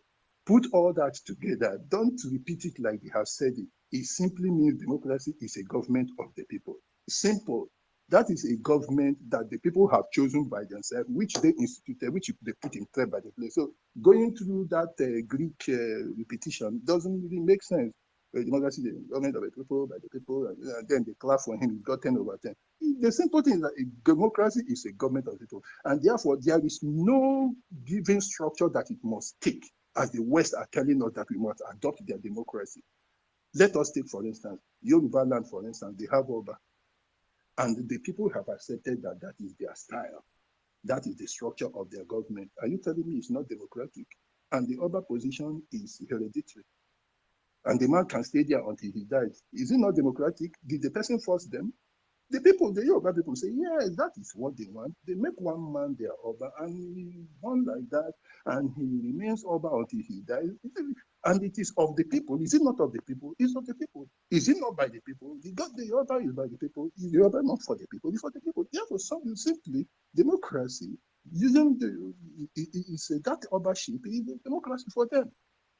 So it's not until you put a ballot box down. This West is telling us that until we do things their way, that is their own. The Hausas have a mayor, and the mayor comes from wherever, almost the same method, especially now that they've tied it to Islamic destiny. So, but is it not by the people? Is it not for the people? Do they vote? Do they change them after 4 years? Is it not democratic? Is it not for the people? Is it not by the people? So this idea that the West will be telling us, they will bring out these words, baptize the words, cleanse them, and then those words become, like the Bible said, and the words were made flesh, and then they dwell amongst us. That is what the West is doing. When they bring out a word, they just paint it, and they turn it and force it on people to accept that word the way they think. We in Igbo, we have our own democracy. We do not have any person ruling over us. What we have is a council, which is the OHA. And the OHA can have a chairman. That is our own democracy, isn't it? But this thing I'm talking about is that we realizing at this particular point that, okay, we have an issue, we have some problems here and there. It is then for us to expand like you are doing, giving the opportunity for more of us to come into it, to try to change these youth and their mentality. So that's why I like keying into fora like this to discuss. This is just the bit I want to talk about, but I know you are always available, so I will be coming in, and we are sharing, all of us will be learning. Thank you very much, good man. I've asked of you in some other fora, and like you were not there, so I don't know whether you have your own or are you still with the rest of them. Thank you very much, good man.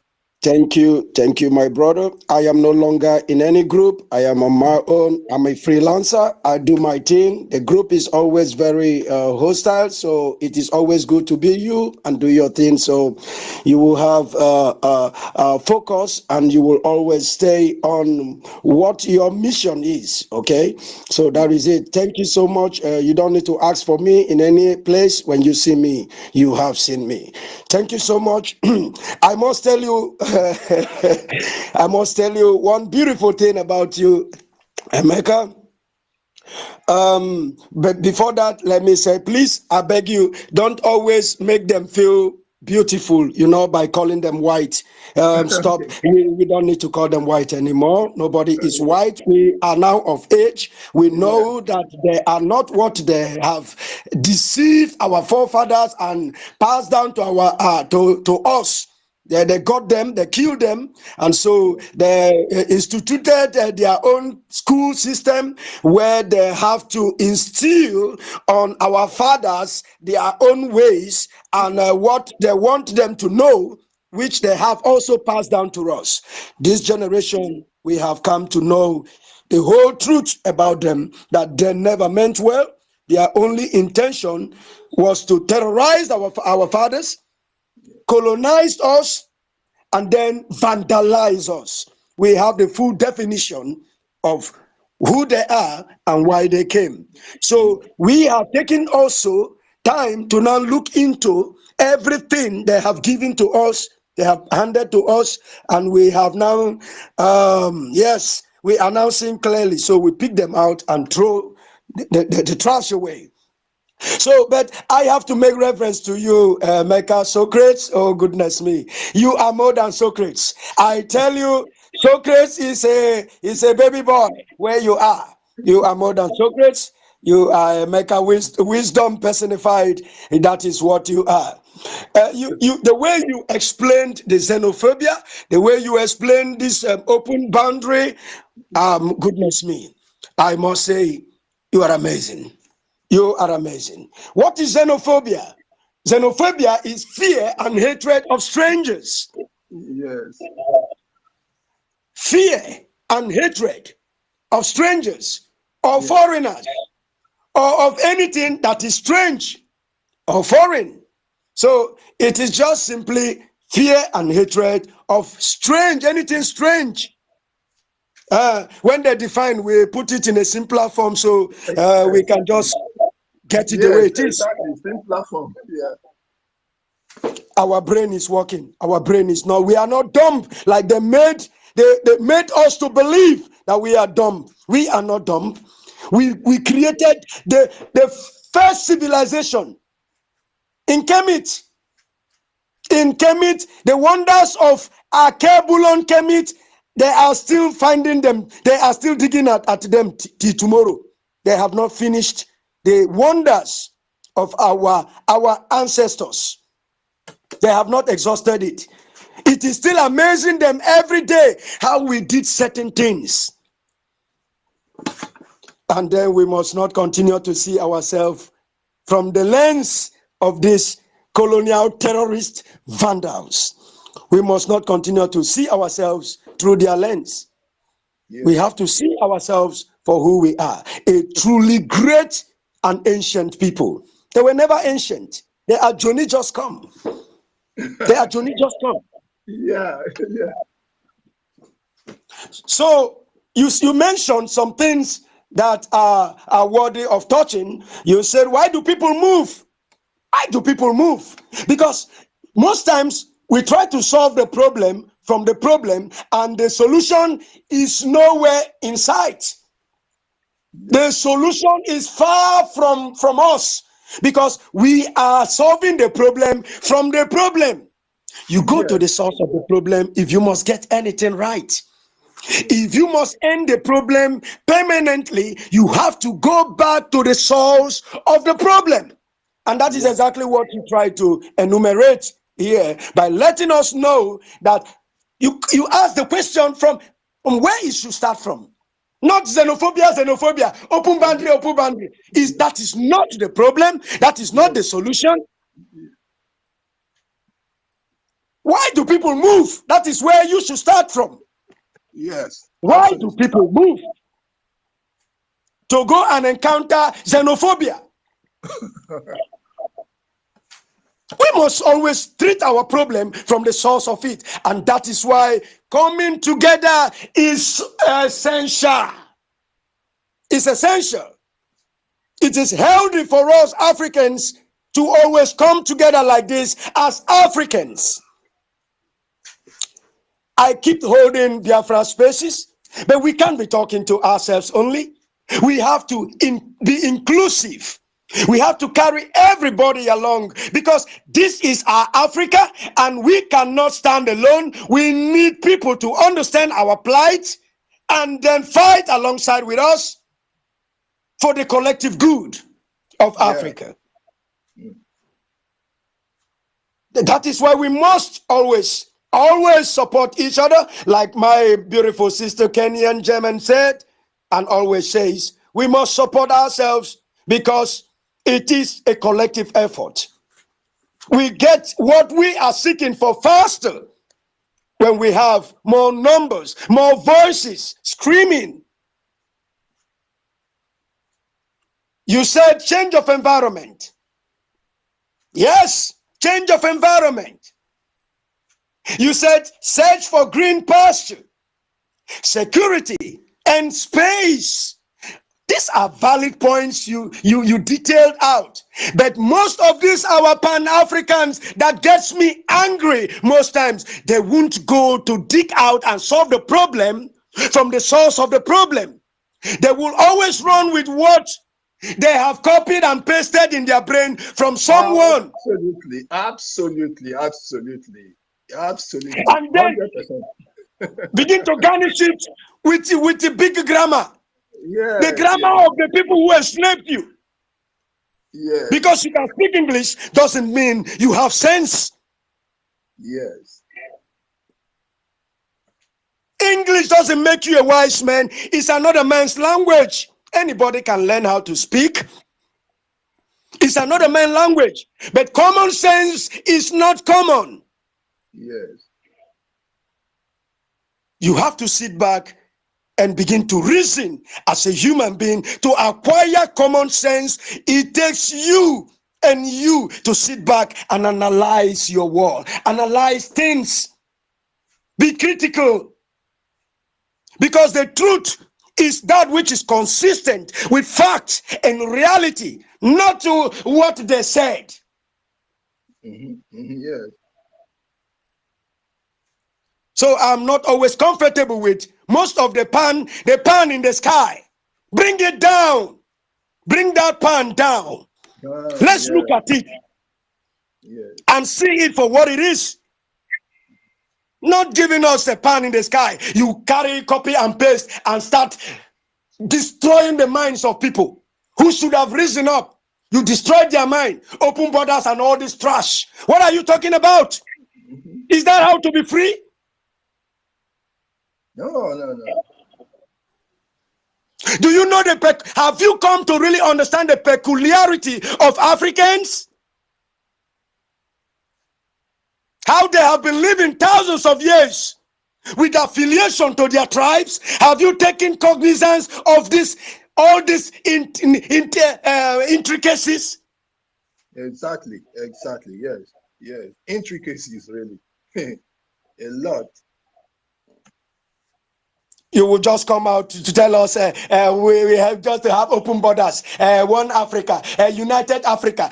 Just wishy-washy kind of way of talking to people. And the Caucasians will be smiling and be clapping their hands at you because their stooge is doing it, is getting it. Yeah. We must have to end that. We must have to speak. We must have to begin to speak, because it is in our power to awaken the consciousness of our people.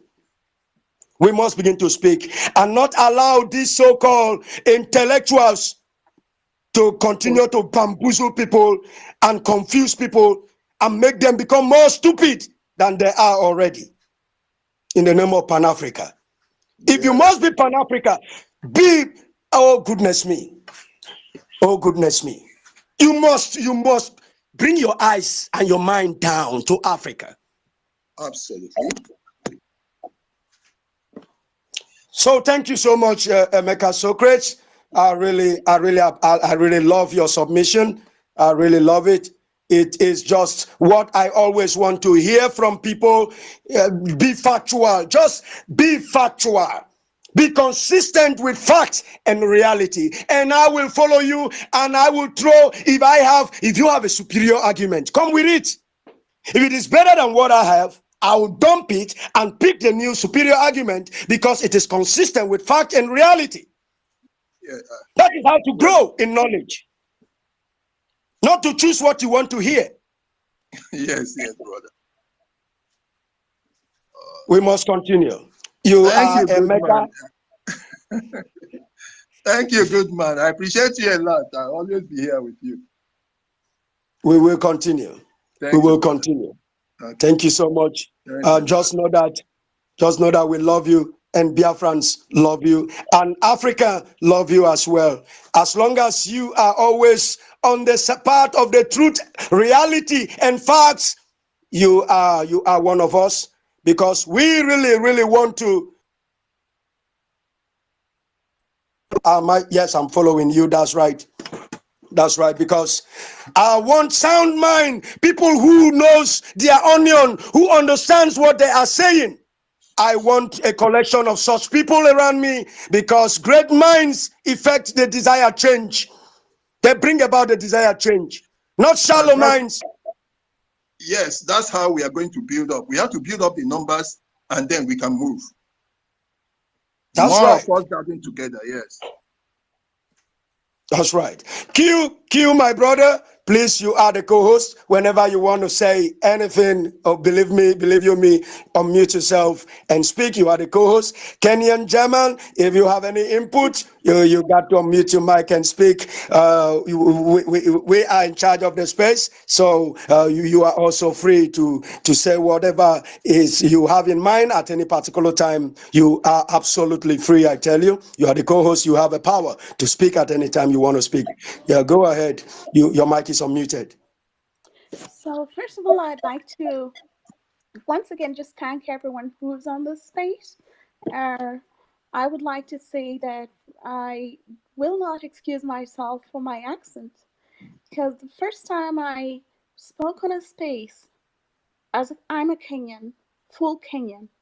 The first time I spoke on a space, somebody said, "You're struggling to speak English," and I said, "I take no pride whatsoever in mastery of a colonial power's language. What I do take pride in is that I can speak my mother tongue. That is what I take pride in." If we look at the values they introduced on our continent, who would like to send their parents to a retiring home? None of us. We don't have that in Africa. Why don't we go back to trade? Those are values, Western values, which were brought to our continent. Why don't we go back to exchanging things? If you have an excess of tomatoes, I take the tomatoes, I give you potatoes, and all of us can survive. Why can't we go back to that? Why does everything have to be monetized in a way that one is a superior power because of money, waiting for us to have one currency in Africa? And with these leaders who have been corrupted by the West, it's not happening today, to be honest. Our values were, first of all, eradicated. You're told you're inferior, then they bring English, then they bring French, and then they divide you into the better speakers, depending on whether you reiterate what they're trying to tell you. For example, they will tell you they had their natives whom they took to their countries and educated them during the colonial era. Then they sent them back. And depending on whether or not the natives were in a position to win as many people as possible to repeat what they say, saying Africans are inferior, the higher they went up the ladder, then they were given money. And with that, they grabbed land, they bought land, rewarding the Europeans with land. We are not an inferior people. We are not stupid. We definitely need to wake up.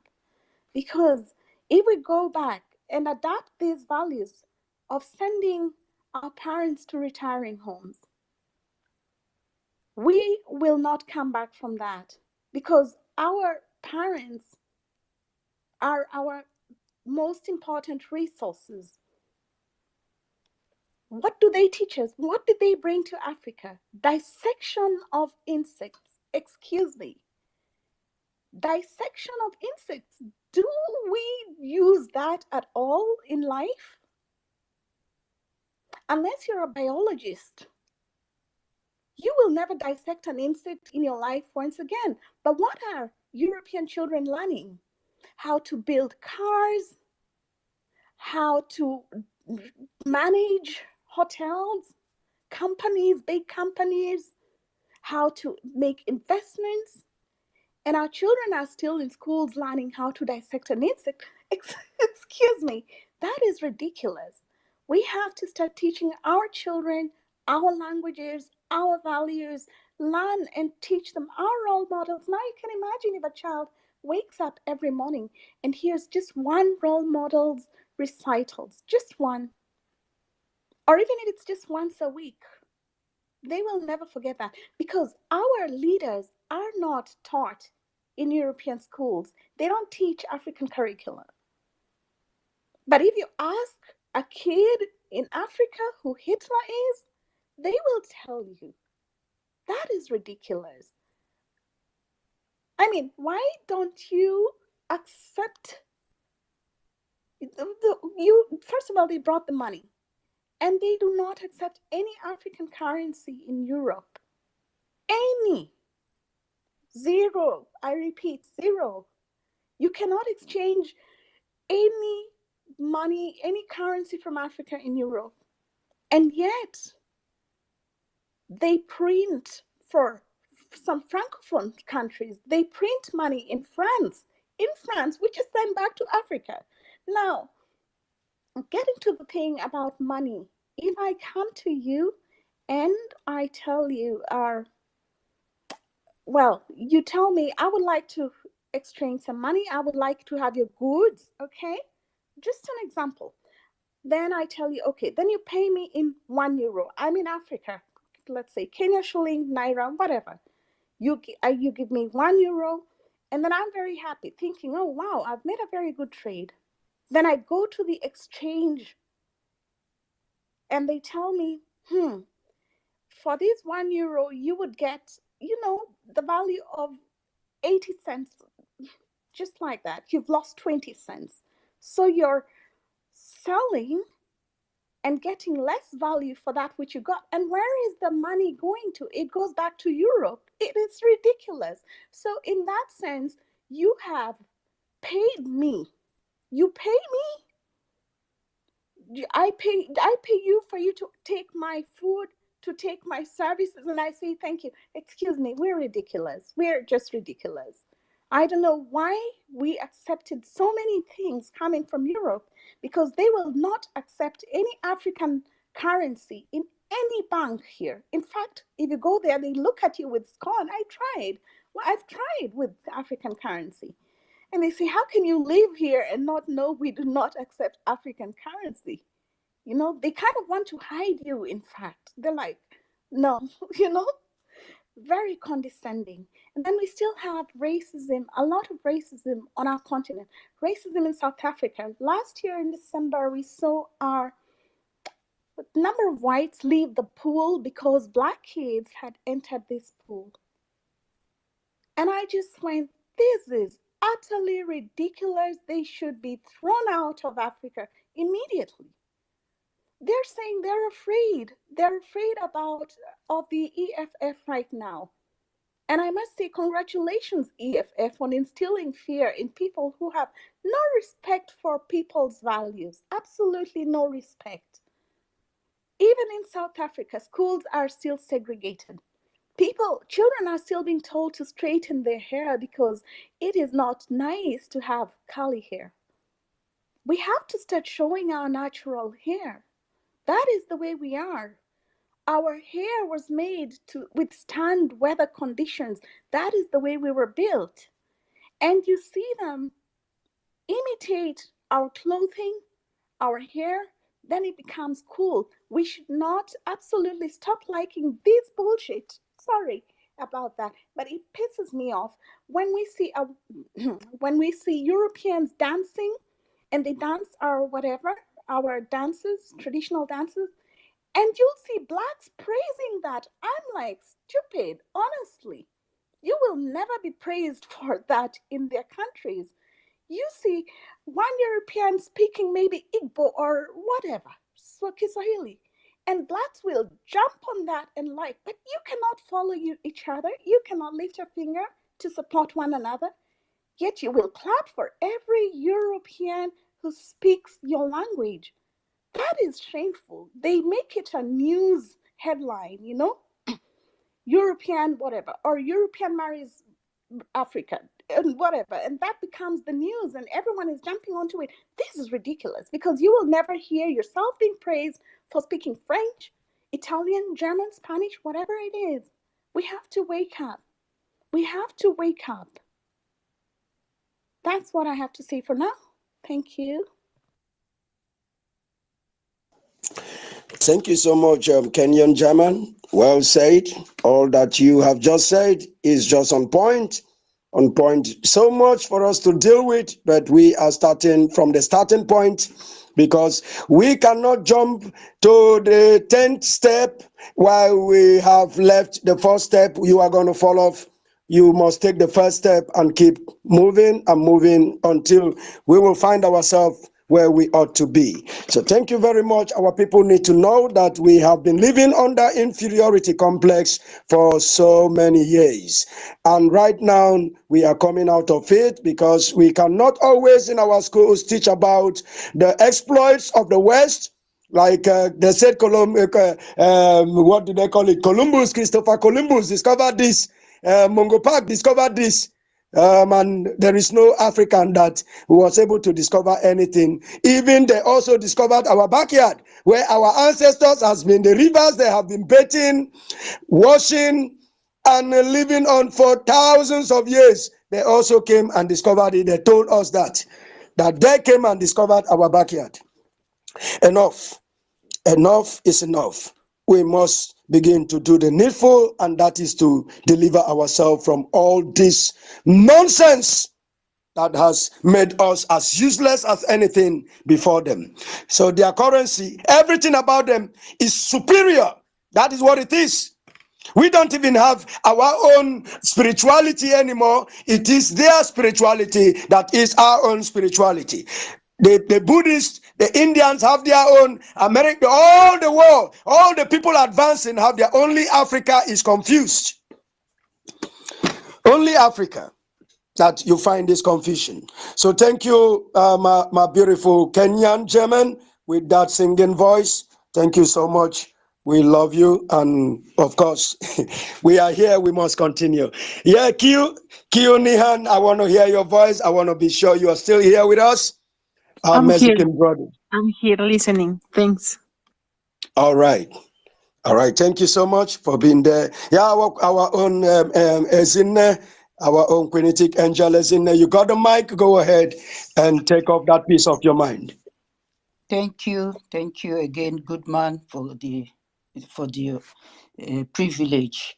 I think is it Emeka Socrates, or I want to just a little to the points he made. That was good points, but there are areas that I am like wanting to understand a little more, or maybe expatiate. Where he was saying that people are moving, have been moving, and we know that we have been moving.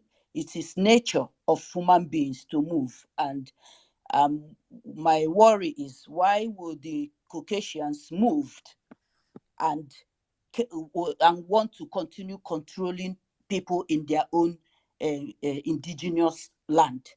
My understanding of people moving away from their ecological area is, when you move, you make the best use of that place you moved to. You try to create with whatever you see there. Why do they want to continue to control Africa? Why would they move to their new location, and they still want to come and be drilling our oil, polluting our rivers, impoverishing us, and continue? We have no fishes, nothing that will help us to have a better life. That's where I have problem. They want to they come and take our resources and and develop it and reintroduce it to Africa. We continue quoting from the same book that the enemy brought to us. Everything that they say in that book is God said, and only to the Caucasians that God said. And we continue to quote from that book. God never said to blacks, to use black, to the brown men, to the people of color. It's only them that God said. God said that we should eat all the best fruits, all the fruits in the garden, but the fruit of knowledge, we shouldn't eat it. They took away the critical reasoning, the critical thinking from brown men, damage their brain. Why they go and acquire, go to the moon? They acquire knowledge and tell you how the moon is. Is it not the same knowledge? Why would the God that said to them to acquire knowledge, not to eat the fruit of knowledge. Allow them now to be going to the moon, to be giving words like doctors and all those names, which they already know. My own mother was a surgeon by nature. My own mother was a surgeon. We are people that circumcise. My mother never went to school. She didn't have any formal education, but she was able to circumcise all female children around where I grew up. That means she's a surgeon by nature. It's not the Caucasians that gave it that name. These are things that came naturally to Africans.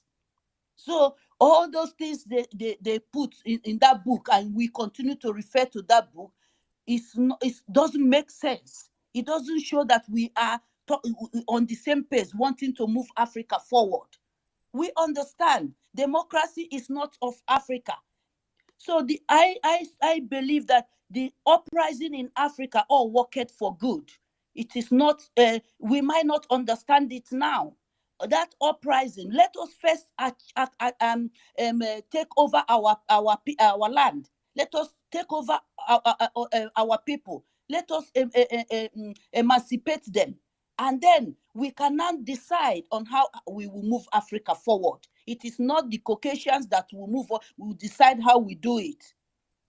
They use their words every day. The Oxford Dictionary say the new word of the day. It is those things that they use to continue to colonize us. It is time for decolonization. It is time for Africa to rise and know that we cannot continue. We cannot continue. It pains me so much seeing Africans in body bags from the river, from the oceans. If anybody here does not see that, understand that impunity, why is it that they come to Africa and they cause chaos? And once the chaos starts, they send their people out. They begin to recall their people. If they say that we are one, according to the book they brought to Africa, we are one, why would they be seeing us dying?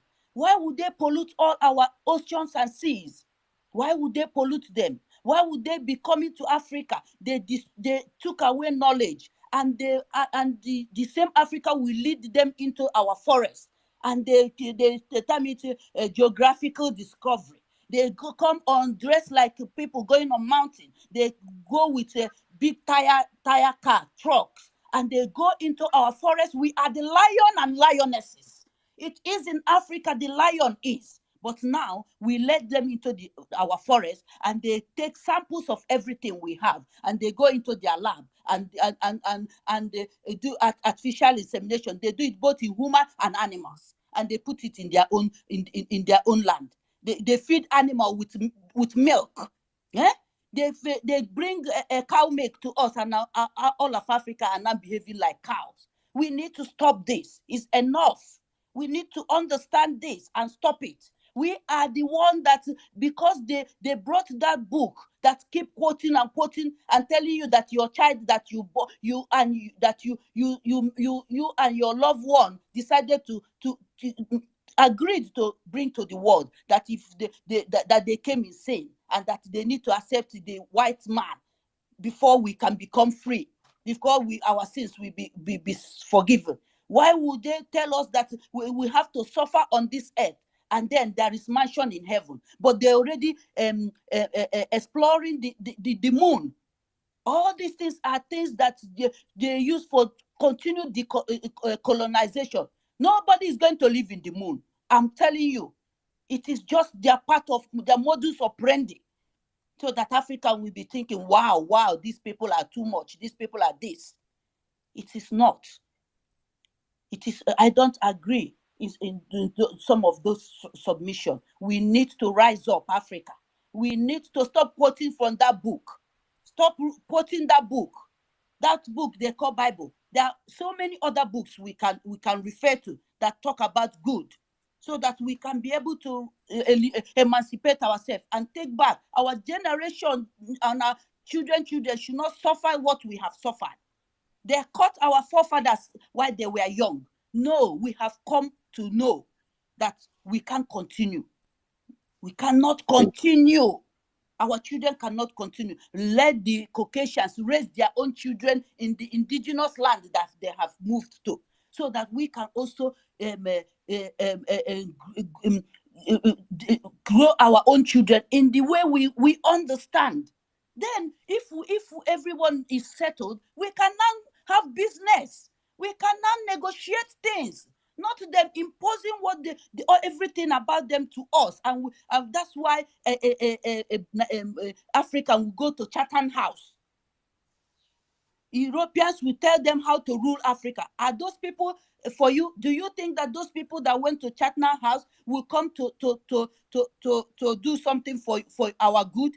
They will continue to do the minds of the colonizers, because they put fear in them. They made them believe that they are scientists. We are not. We are the first scientists. We are the everything that the Caucasians are doing today originated from our forefathers. It originated from us. They are just embarrassing, trying to embarrass us, starting from our forefather. But now we cannot accept it. We have to build our own continent. And if they want, we negotiate and work with them. We don't hate them, but they have hated us first. They have killed our forefathers, killed a lot. They have and continue. If we don't stop them now, we are doomed. It's because it's a strategy they have developed to continue eliminating us in many different ways until they take over that African continent, because they see it as their farmland to build a new nation or a new world. That new world, they can't wipe the ancient people to build a new world. And you tell me that it is they are better. That they are not. They are not wise. We are the wisest people on this earth. I yield my mic. Thank you. Sorry, can you hear me, Ezine? Can you hear me? This is Emeka speaking. Can you hear me? Yes, I can hear you. Okay, all right. I want to take up some of the things, like you didn't understand what I said about movement. What I was talking about was about the submission by African leaders and the emerging leaders who are saying that they are afraid of xenophobia, like a good man said, it's about fear of new people, of strange things and all that, which you see in South Africa. And I was saying that movement has always been there without xenophobia. Right from Asian, movement has always been there before without xenophobia. If you come to us, the Igbos, for instance, we moved, we have been moving. We have good relationships with them at Ida. That is those, what are they called? That tribe around Ida, Kogi State. Then when you go to Efik, Ibibio, up to Ejagam, Bekwara, all the people around us, we moved to them. Even Benin, right inside the Edo, the Benin kingdom there, we moved there. There was this R&D Zogo, native doctor called Chima. He went there, and just like Igbos normally prosper, he was there with the Oba of Benin. He prospered there. And by the time he was evicted for certain reasons having to do with farmland, he returned back towards the Niger and settled. And so you see some idiots who come from there saying, we hail from Benin, we are not Igbo, we be fake, we come from Benin. It's because of that R&D Zogo, native doctor Chima, who was in Benin. So I'm saying that people have been moving. So for people to be afraid of a borderless Africa because of movement, I am saying it is wrong. And then I'm saying that why people will even move in the first place, is because those essentials I mentioned are not available in their place. But if we have an Africa where the people with an S, peoples, that means nations, which we had from the beginning, where they had their sovereignties, they had their resources, they had their rights, and they could manage their own environment, which is like a government. We had government before. There would be no movement.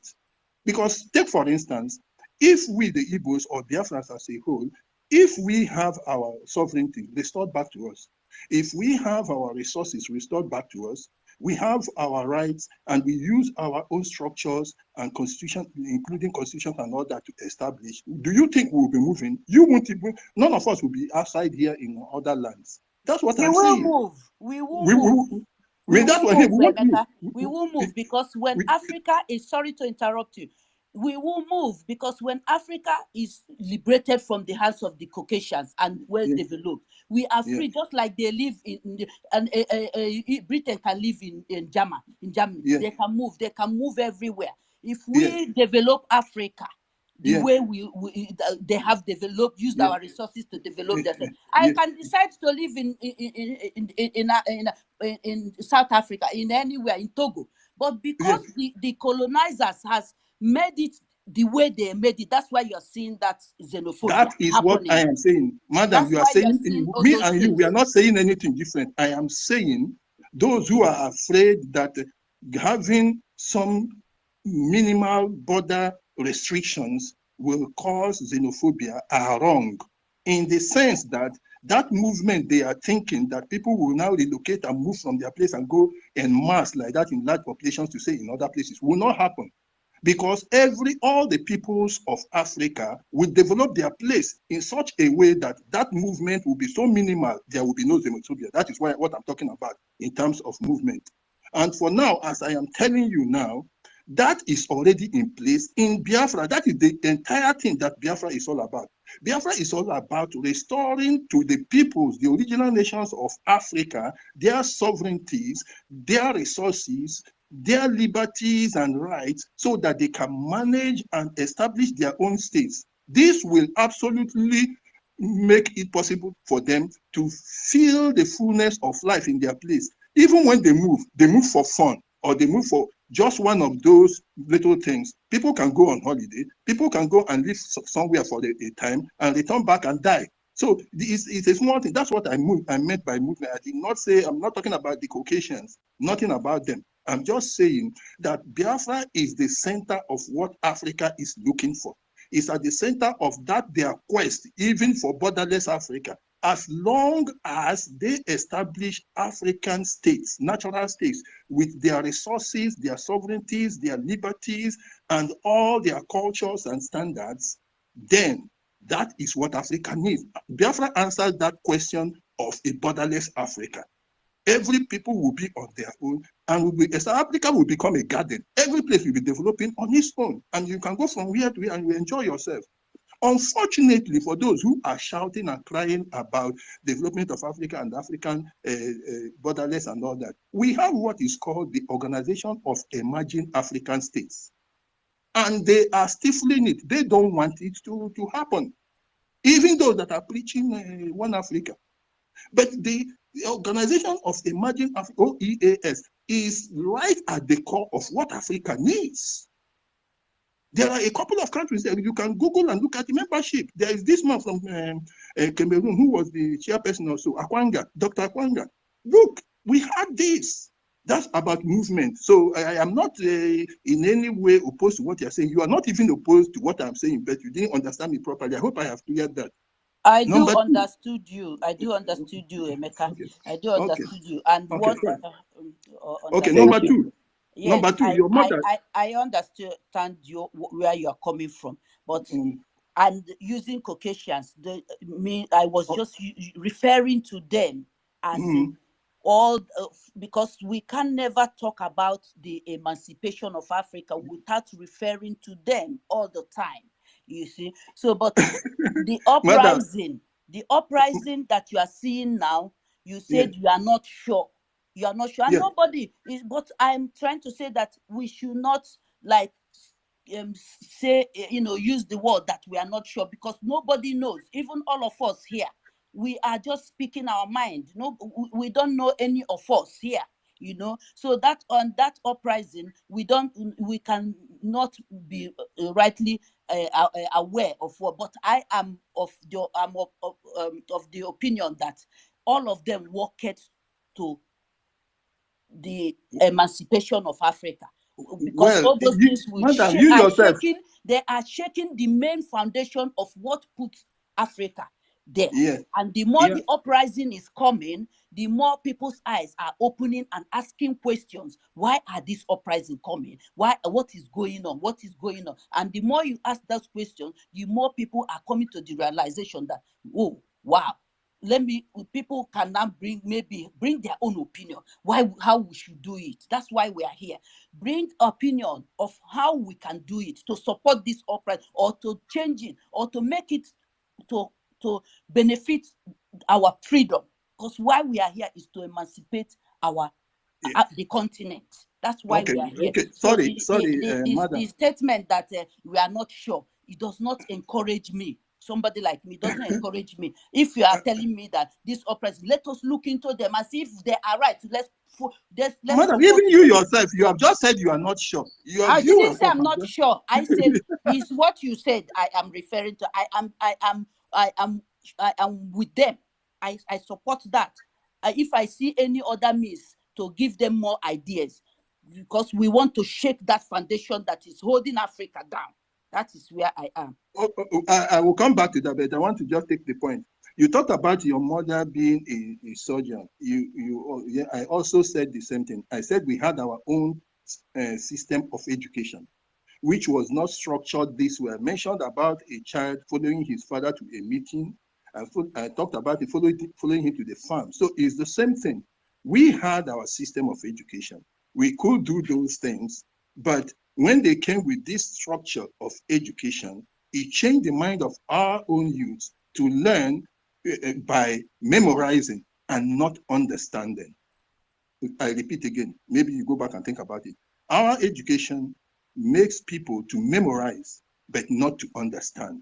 Consequently, all the time, you find that was them. not true. Sorry, that was not true. Our education was not made because we had our own I said the education that was Western teaching one, not us our own, not Otakara. our If you own, are madam. Igbo, Madam, you listen, know it's not our Otakara. own They education. were teaching us what Yes. we needed to know because our parents are peasants. This is all about control of Africa. The education they brought is to control. It's for this change. It's to Yes, change the system. yes, yeah. To change the system. They didn't. Their own Our education made us to memorize. That's what their our own queen, education made. our But queen the is in education of our forefathers, we were not going to classes like Kenyan lady said, Kenyan Jama. Our education was not meant to go to class. Their education was meant to take us into so that they can be able to control us and change the modus operandi of the way we do things. Which or some of the things they have brought are good. We are going to adopt them when Africa is liberated. That's it. I'm so Thank sorry. you. So Thank in you. short, You are You're saying the misunderstanding same Emeka. things. Emeka You're is saying not the absolutely. saying, same things. Hurry, you're all saying the same things, and yeah. Yeah. you're saying the same things. He's just trying to explain that the education they introduced was supposed to be one where you memorize but not understand. That is, Yes. you're both saying exactly the same thing. No question Saying about it. exactly the same thing. I know what I am saying. They I hear shouldn't you. have brought that education in the first place. They shouldn't Absolutely. have brought it in the first place. So Absolutely. they brought it, yes, for us to memorize, but it was just for the same that control Absolutely. to shake, to destroy the foundation of Africa. I know that's what Emeka is also with me in the shaking of the foundation of Africa. But our own education, I'm talking about the one we learned from our forefathers, the one that came to us naturally, is help. We were very sensible at that Absolutely. time. I We were agree with very you sensible. totally because the things we learned, the things our parents knew. Okay, well, my parents are from a generation which went to school, and I must say that in spite of that, people today are not capable of making their own medicine from trees, roots. We have lost those values. You go to Africa, well, if you're in Africa, you know very well your grandma or your auntie or whatever it is can take a root and you're going to be healed and walking on the same day, maybe a day after at most, no matter what you're suffering from. But now you're given prescriptions, then you keep going and taking the medicine. How do we know those are not further experiments on our continent? There's medication. You see a kid coughing. Normally, it would take just a leaf or a root to heal this kid, but the kid is still coughing after a month and getting medication. We have to ask ourselves really whether we are still not the guinea pigs and all the time being used as guinea pigs. And sorry, Emeka, you were raising a very good point, and still, Azina, I hear you absolutely, absolutely. I agree with everything you said. You talked about I think it was your grandmother you spoke about. My mom, Your my mom, mom, I your said, mom, your mom. You say you yes. told us she is quite educated. She is capable of circumcising people, and yet she didn't complete her education or something of the sort. She Maybe it's didn't the have that I was. any formal education. Oh She my didn't God. have any Okay. formal Okay. education. Education was not there. Foreign Mhm. education was not there. And Okay. none of all those people were impotent. All of them had 9, 10 children. Almost all the people. She doesn't take money for doing all these things. This is just something that came to her naturally. She comes, does it, and goes. No, doesn't take any money from Oh my anybody. God. You see, Mhm. Okay, that's who she was. so I want to say something. When we keep talking about the book, and the Bible, we need to understand also that when we are talking about those with the color that is described of white, or our sister rightly said, the piggy color there, and especially those that came to Africa to colonize Africa, they are not the owners of the book. Most of the time I see our people misunderstanding that they are not the owners of the book. Jesus Christ, Jesus Whether never they are said the a owner of the person, book or not, they please, brought it please, to please, Africa. please, let me speak. Hello, Please, let me speak. hello. They, Please, as in just please let him just speak. yeah, See, you people, most times you are on the same page, but you misunderstand each other. Because what isn't it, the submission you just made concerning the education aspect is the same thing Emeka was driving at, but you didn't allow him to land. You picked it up from there. You are just on the same page. It's just a little slides here and there. But please let me say one thing. Let's just try to tone down on the religious aspect. Let's just tone it down because exactly.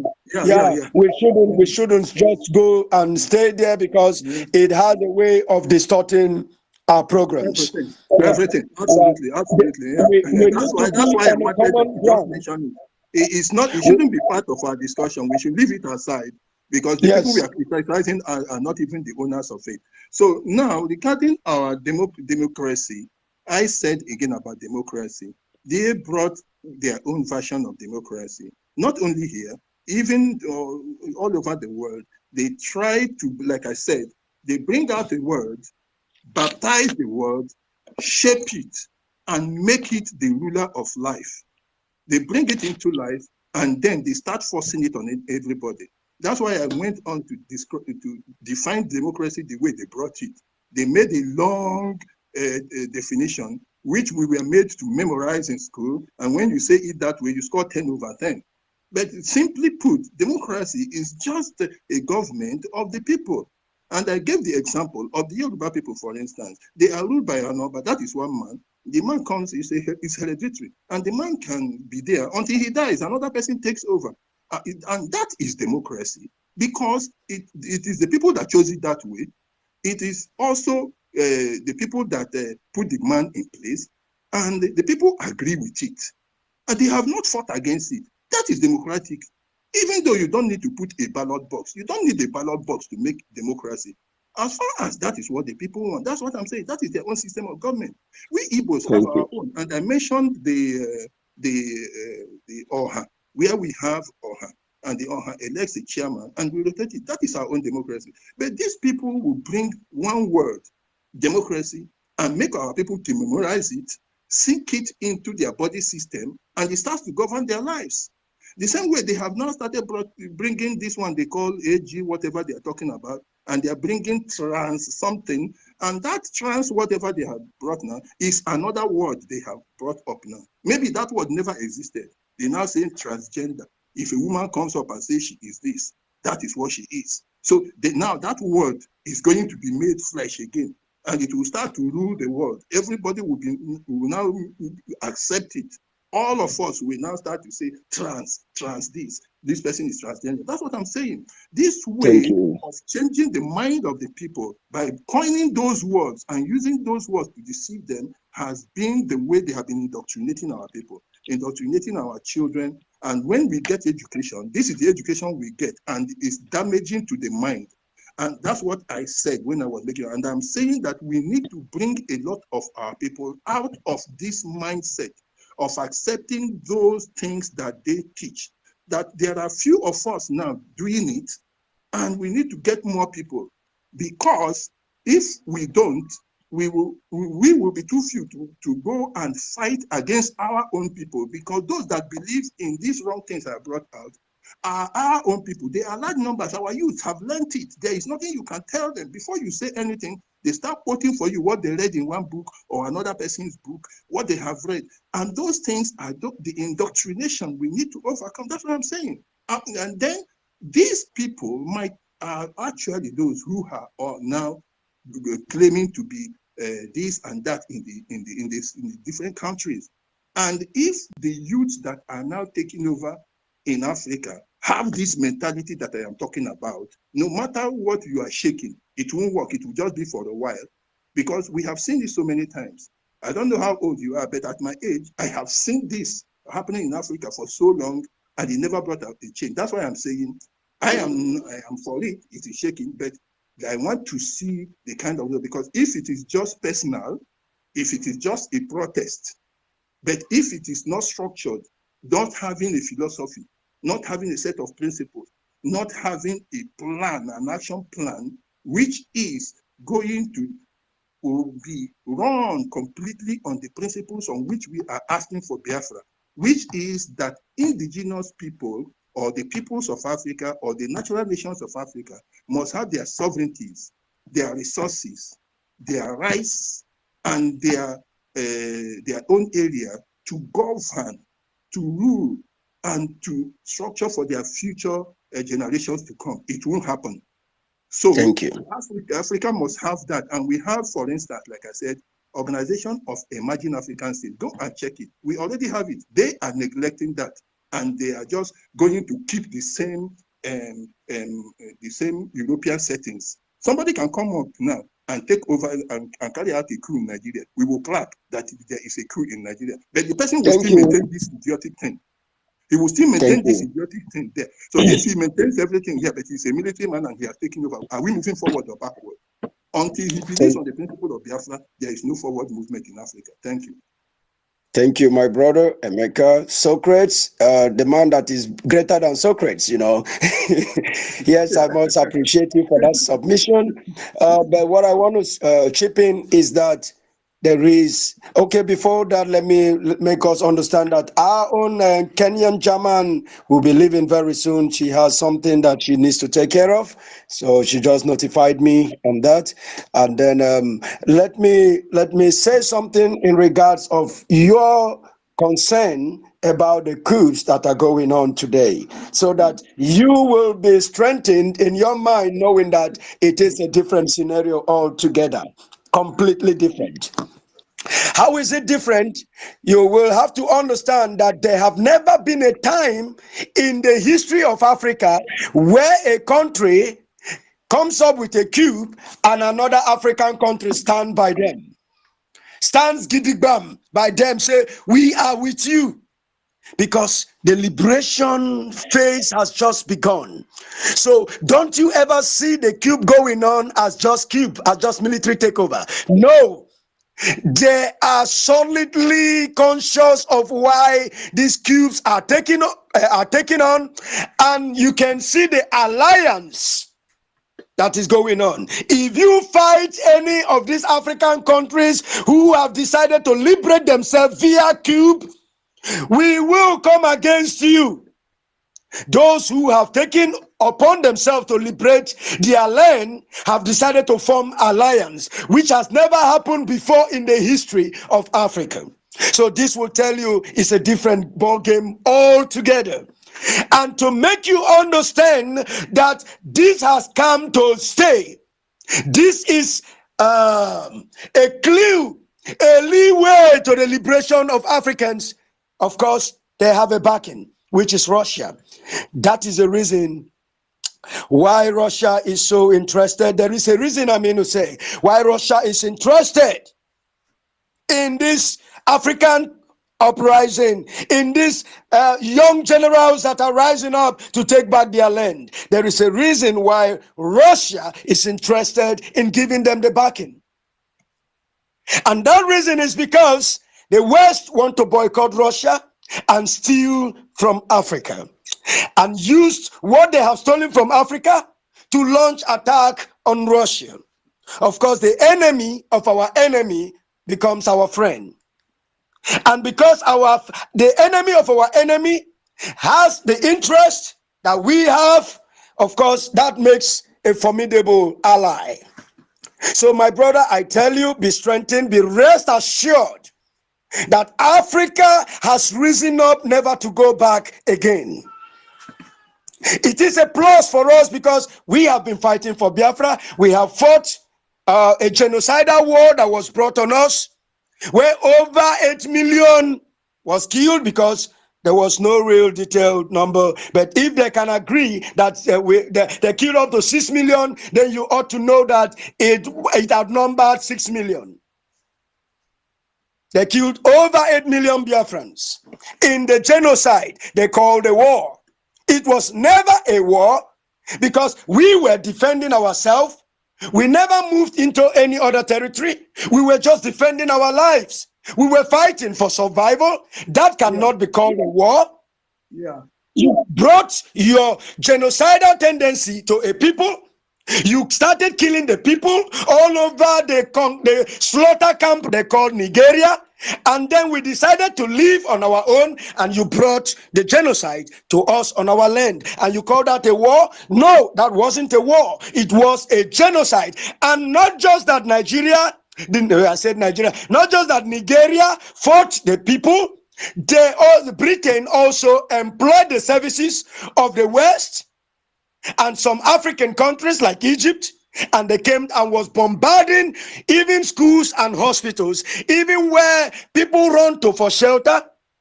IDP camps were invaded and bombarded. So you see, that wasn't a war, it was a genocide on the people. So the people just fought to preserve their lives. And that is why when we have been screaming and shouting, and it is like our voice were not being heard, Africa is rising now, and we must align with them to make sure everything comes. Thank you, Kenyan German. Please do well to teach me how to clap for people like Emeka Socrates. I need to give them some clap when they make submission. Yeah, and then you too, you are amazing. Thank you for acknowledging that speech, because it is the truth. It is the facts with figures. The enemy of our enemies becomes our friend, because Africa will never have had this enormous boldness without the backing of Russia. It is a time. When the time comes for something, provisions are made. Elohim provided us a world power to give us a backing that we will never had just like that. But because he has put enmity between the Caucasians, so of course, a world power giving us backing is something that we should be grateful for at this time. And not being bad-mouthing Russia. Anyone who bad-mouths Russia, I see such persons as they don't understand. I see people who don't understand. begin to speak ill of Russia, thinking Russia is coming to colonize Africa. They never colonized Africa when Africa was sleeping. Is it now that Africa is waking up? Is it when they will come to colonize us? Russia. Yeah, Russia doesn't have any reason to colonize us. They have the resources they need. Those are sounds good, man. I don't want to interject, but those are just sounds. I'll show you how to do that, okay? All right. I'm loving the conversation. Please carry on. I apologize. I have to leave. That is why I'm interjecting. I would like to keep on having these conversations, and we have to empower one another. It beats the purpose to say that Africa is rising, and yet we do not support each other, even on such a small space. It is very contradictory to the message that is being spread. And I would like to say that I support my African brothers and sisters. Like I said, not mixed. I am a Black lady from Kenya, and I wanted to come back. I just want to come back to Africa because these people. You are a lady of color. You are not a Black lady. You are a lady of color. Go ahead. I'll keep reminding us. Yeah, I'm kind of very sorry. I should internalize that and keep repeating it so that it sticks in our minds. We are That's not right. Black. We are people of color. Thank you all of you for joining. I'm going to be on Dr. Ahmad Sangar's space today afternoon, and I hope you're going to be there. Sure. Thank you very much. Good man. Let Wonderful me, space. Q, I'll see you. Oh my God, Ezine, I just love the way you speak and make her. Oh, I go love you everyone. too. I love you too, Oh darling. my God. Oh my God. I just can't wait. You know, I really cannot wait for us to meet because I want to meet everybody. You just join the space, tell us where you're speaking from, like Goodman said, and tell us your nationality, and I'm going to listen to that, and we will build one family. But for me to build a family, I have to feel what is being said. And if we say African unity, we start unity on the spaces. We cannot say let us unite, and we cannot give a like to somebody to uplift the person. We cannot follow each other honestly. And if you're followed, just try to follow back because people are not fans of yours yet. Okay? One Africa, one spirit. thank you. Thank you. One more thing before you leave. I would like you to start right away from now to always go and like and retweet the tweets of our Prime Minister Simon Ekpa. Please do us the favor because that is where you start supporting Biafra, because the support of Biafra is necessary in this resurrection process of Africa. So please, if you are an African, support us by going to follow our Prime Minister and liking his tweets and retweeting as well. I will really, really appreciate that. It is for our collective good. Thank you so much. Thank you for tuning in. We really do appreciate you, the Kenyan German.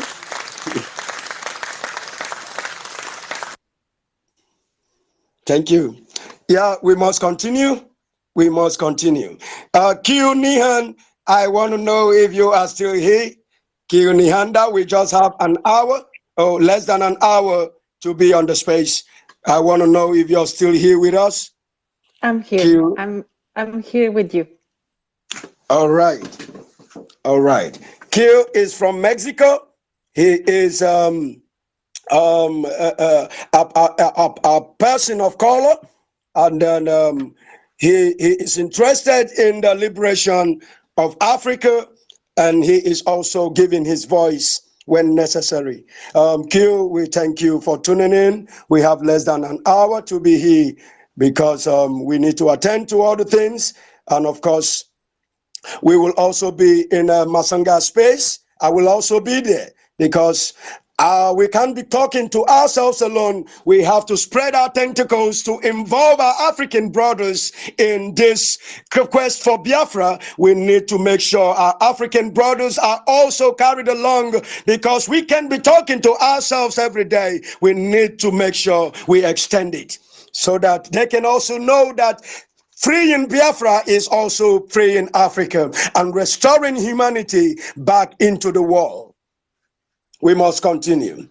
Thank you so much. Thank you, everybody, for tuning in. And there is something our own Emeka, the guy who is better than Socrates, said about xenophobia. He touched something that really created a spark in me, and I have to really expatiate a little on this xenophobia. And I wish any of our African brothers who are here, if you want the mic, request for the mic, because we want to know where you are speaking from, and we want to hear you say something, because Africa must be free. It's our time to take our freedom, and every voice matters. I tell you, every voice is important. So the xenophobia, what is the cause of xenophobia, if I may ask? Because there is a law of cause and effect. You can never solve the problem without knowing the cause of the problem. You will only be dabbling around the effects without ever getting to getting close to the solution of that problem. So what is the cause of xenophobia? We have xenophobia in South Africa. What is the cause? People just talk about it. They don't want to look at the cause of it. And that is why a disease persists until you find the cause of it and terminate it from the cause. Emeka outlined why people move. He outlined why people move. Change of environment, search for green pastures, security, and some wanting a bigger space for themselves. So what is the cause of xenophobia? Because xenophobia means fear and hatred of strangers. Now you ask yourself, why would you hate a stranger? Because we know Africans as very accommodating and loving. So why would they turn around to start hating strangers to the extent of wanting to take them off? It is because the strangers begin to feel insecure. Why do they feel insecure? You begin to take more of their spaces. They begin to feel insecure by your presence. But there is a cause. You know, these Caucasians, they came here, they created artificial boundaries, they lumped us together, and they start, while they have to live with us, they decided to create a cities inside city, a place more conducive for themselves, while the indigenous people live in slums. Nobody will feel comfortable with such arrangement. Nobody will feel comfortable with such arrangement. And because the Africans are suffering, they tend to try to relocate to other regions where at least they might have a hope of a better life. Why do they move? Why do they move? Why do they move? They are moving because where they are is no longer conducive, is no longer livable. Why is it not livable? Because they have forced democracy, this their Mickey Mouse democracy, on the people of Akebulon. Africans can no longer thrive to become what they really ought to be. Why don't Caucasians move? They have a country. They have a working country. They have a country with what is country? You define country as simply as an area of land with a government. Forget about blah, blah, blah, political unit. With a government, just an area, a landmass that has with a government, boundary with government. That is all the definition of a country. So do you have countries in Africa? When you want to compare your country, because when you ask most Africans what is the problem of Africa, they tell you bad leadership. They tell you bad leadership. The government, they are not people oriented. So why do you have such government in Africa? Why are the people not rising up to kick the government if it is the government of the people, and if it is by the people, and if it is for the people? Why are the people not kicking them out? Why is it impossible? Why would they have to go through coup? before they kick the government. Why? That is where we begin to solve the problem. By asking the real why from the source of the problem. Why are the Caucasians not migrating to come and live in your land, in your homeland? Because they have a country. You don't have a country. What you have is something you can call a country. Because it is not a country. You can't give the same definition of a country to the companies scattered all over Africa. That definition doesn't fit in. Because let me use Nigeria as a case study. In Nigeria, they called it a country. But when you ask them, what is the definition of a country? They tell you an area of land with a political unit which forms a government. Now you ask them, you go further to ask them, what is government? What is the function of the government? They get lost. Nigerians get bamboozled. They get lost because when they define government and the functionality of governance, it doesn't replicate with what they have. It doesn't match. It doesn't fit in. So when you don't have a government, is that a country? Can a Nigerian beat their chest? That is why they cannot stand a logical argument. They can't stand it. They cannot stand a logical argument. Argument that comes with facts and figures, no, they are not there. Nigeria does not have a government. What they have is a government, G-U-N, and they meant, because there must be something like a government to make up for what is not. The government, when you speak, you are being killed. They provide nothing. The basic amenities they cannot provide. The protection of life and property is not there. People begin to migrate.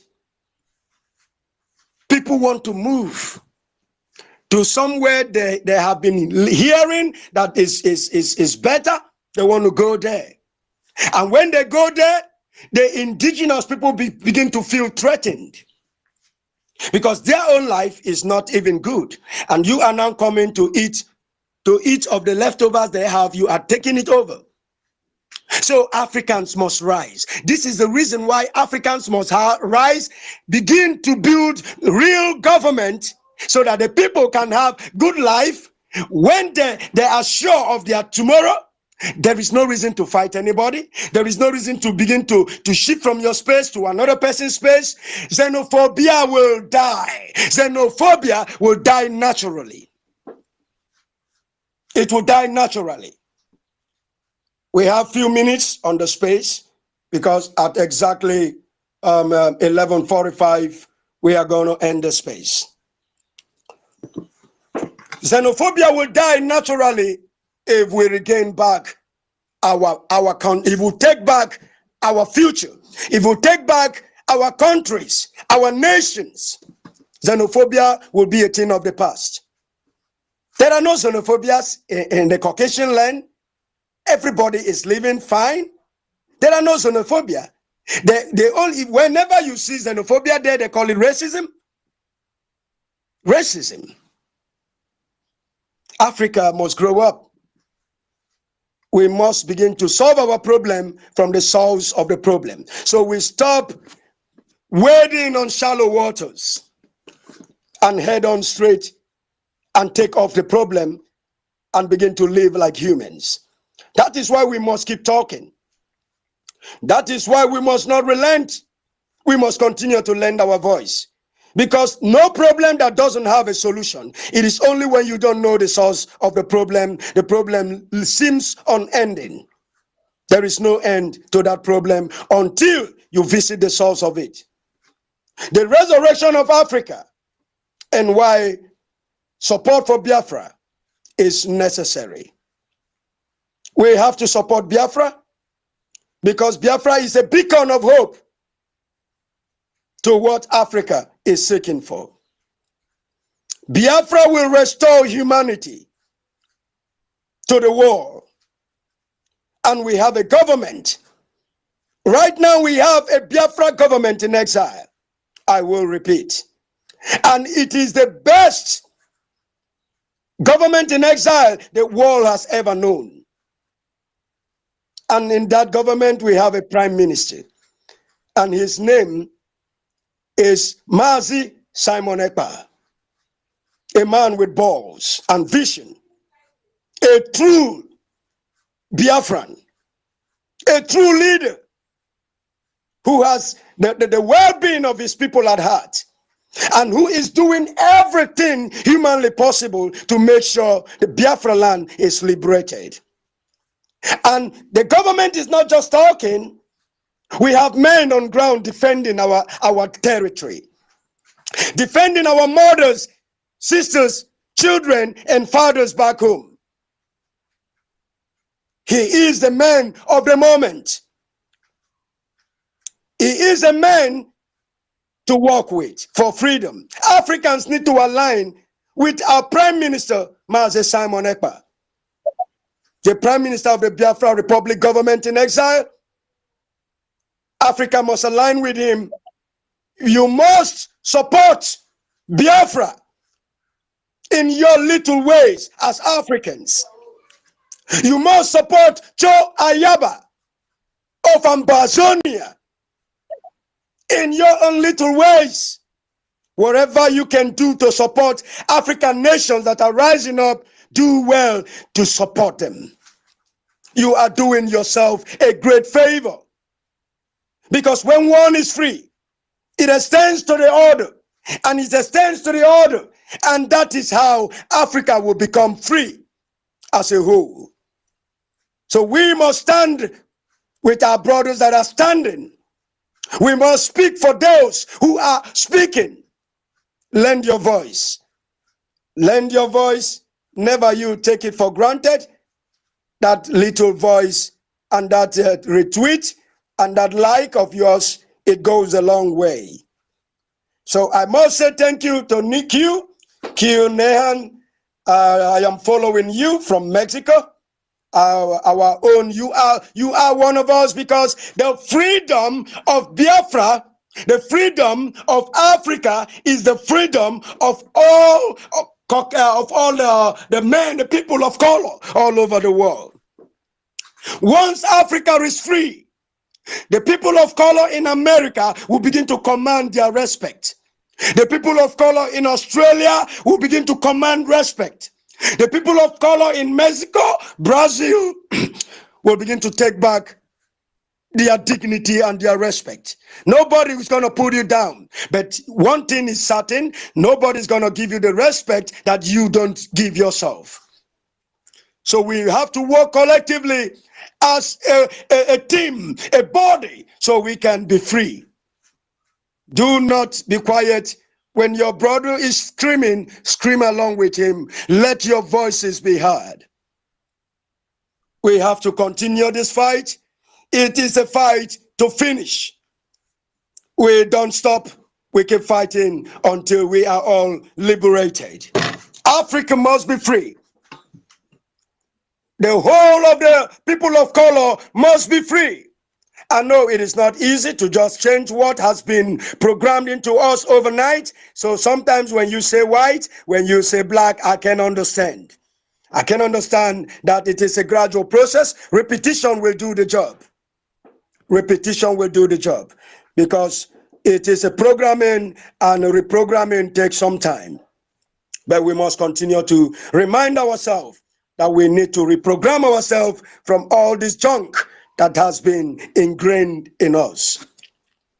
We are making progress, and we must continue to stay on track. Yes, I want to say thank you to each and every one of you that showed up. I can see my own queen, my own beloved queenitic angel, and Sofo Biageli, the amazing woman. You are there, always on and on, keeping the fire and never looking by the side, not to talk of looking back. You are a warrior. You are the real warrior queen, and we love you. We love you, I tell you. As long as you are propagating this gospel of freedom, this gospel of emancipation, you are loved. You are loved, I tell you. You are loved. We haven't come because someone asked us to come. We have come because we have a burning passion for our freedom.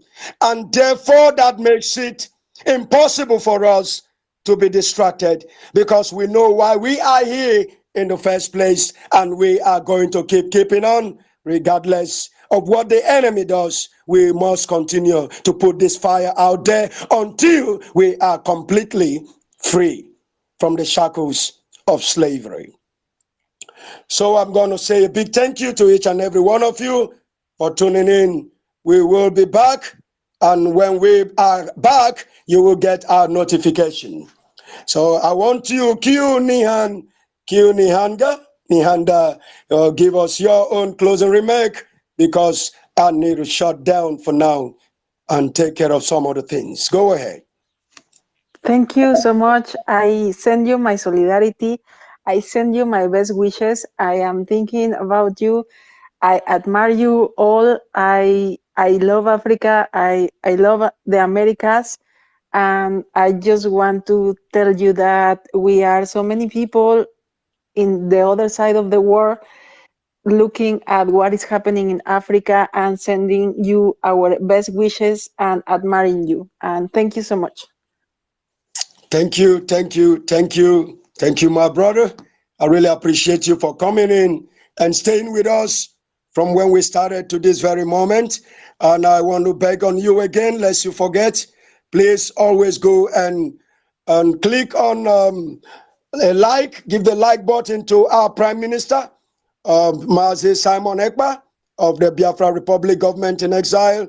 And also, please do well to share his spaces. Share his tweets, and always hit the like button. By so doing, you are promoting freedom. So thank you so much. We are following each other, and rightfully so. We are always going to keep in touch so that we keep pushing until the whole of the brown people, the people of color, are being set free. I want to say a big thank you to you once again for tuning in. I hope you promise me that you are going to tweet and retweet our Prime Minister at Simon Ekpa. I believe you can find his icon and follow him as well. So that hit the like button, so that whenever the notification button, so that whenever he puts down a tweet, you can always find it and then do a retweet. Because this is freedom, and we must align with those who are standing, so we all can be free. Thank you so very much. I want to say a big thank you to each and every one of you. I may not have the voice to call your names one by one, but I tell you, I love you, and I love you real good. Thank you so much. I want to say bye for now. Thank you. Bye, the beloved. We love you too. Thank you for everything. Thank you. God is with you. Thank you so much. We move. Thank you. Thank you. All right. Thank you, Biafrans. Thank you for tuning in. Thank you for joining us. Make sure you share this wonderful.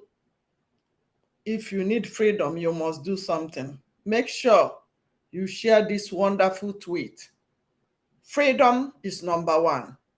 We need freedom, and we must get freedom. As they are busy waiting for their result, validating Nigeria that raped and killed their people, we are focused on the ball. Remain focused, remain resolute. Don't touch that die. Biafra must be restored. We are going home. Biafra first. Other things are additional. I love you. Signing out, Ada Biafra from Chicago, saying, God bless our leader, Mazi Nnamdi Kanu. God bless our Prime Minister, Simon Ekpa. God bless ESN, BLA, Ambazonians, all of us of freedom, all Biafrans all over the world, I greet you. I love you guys. Que mesia.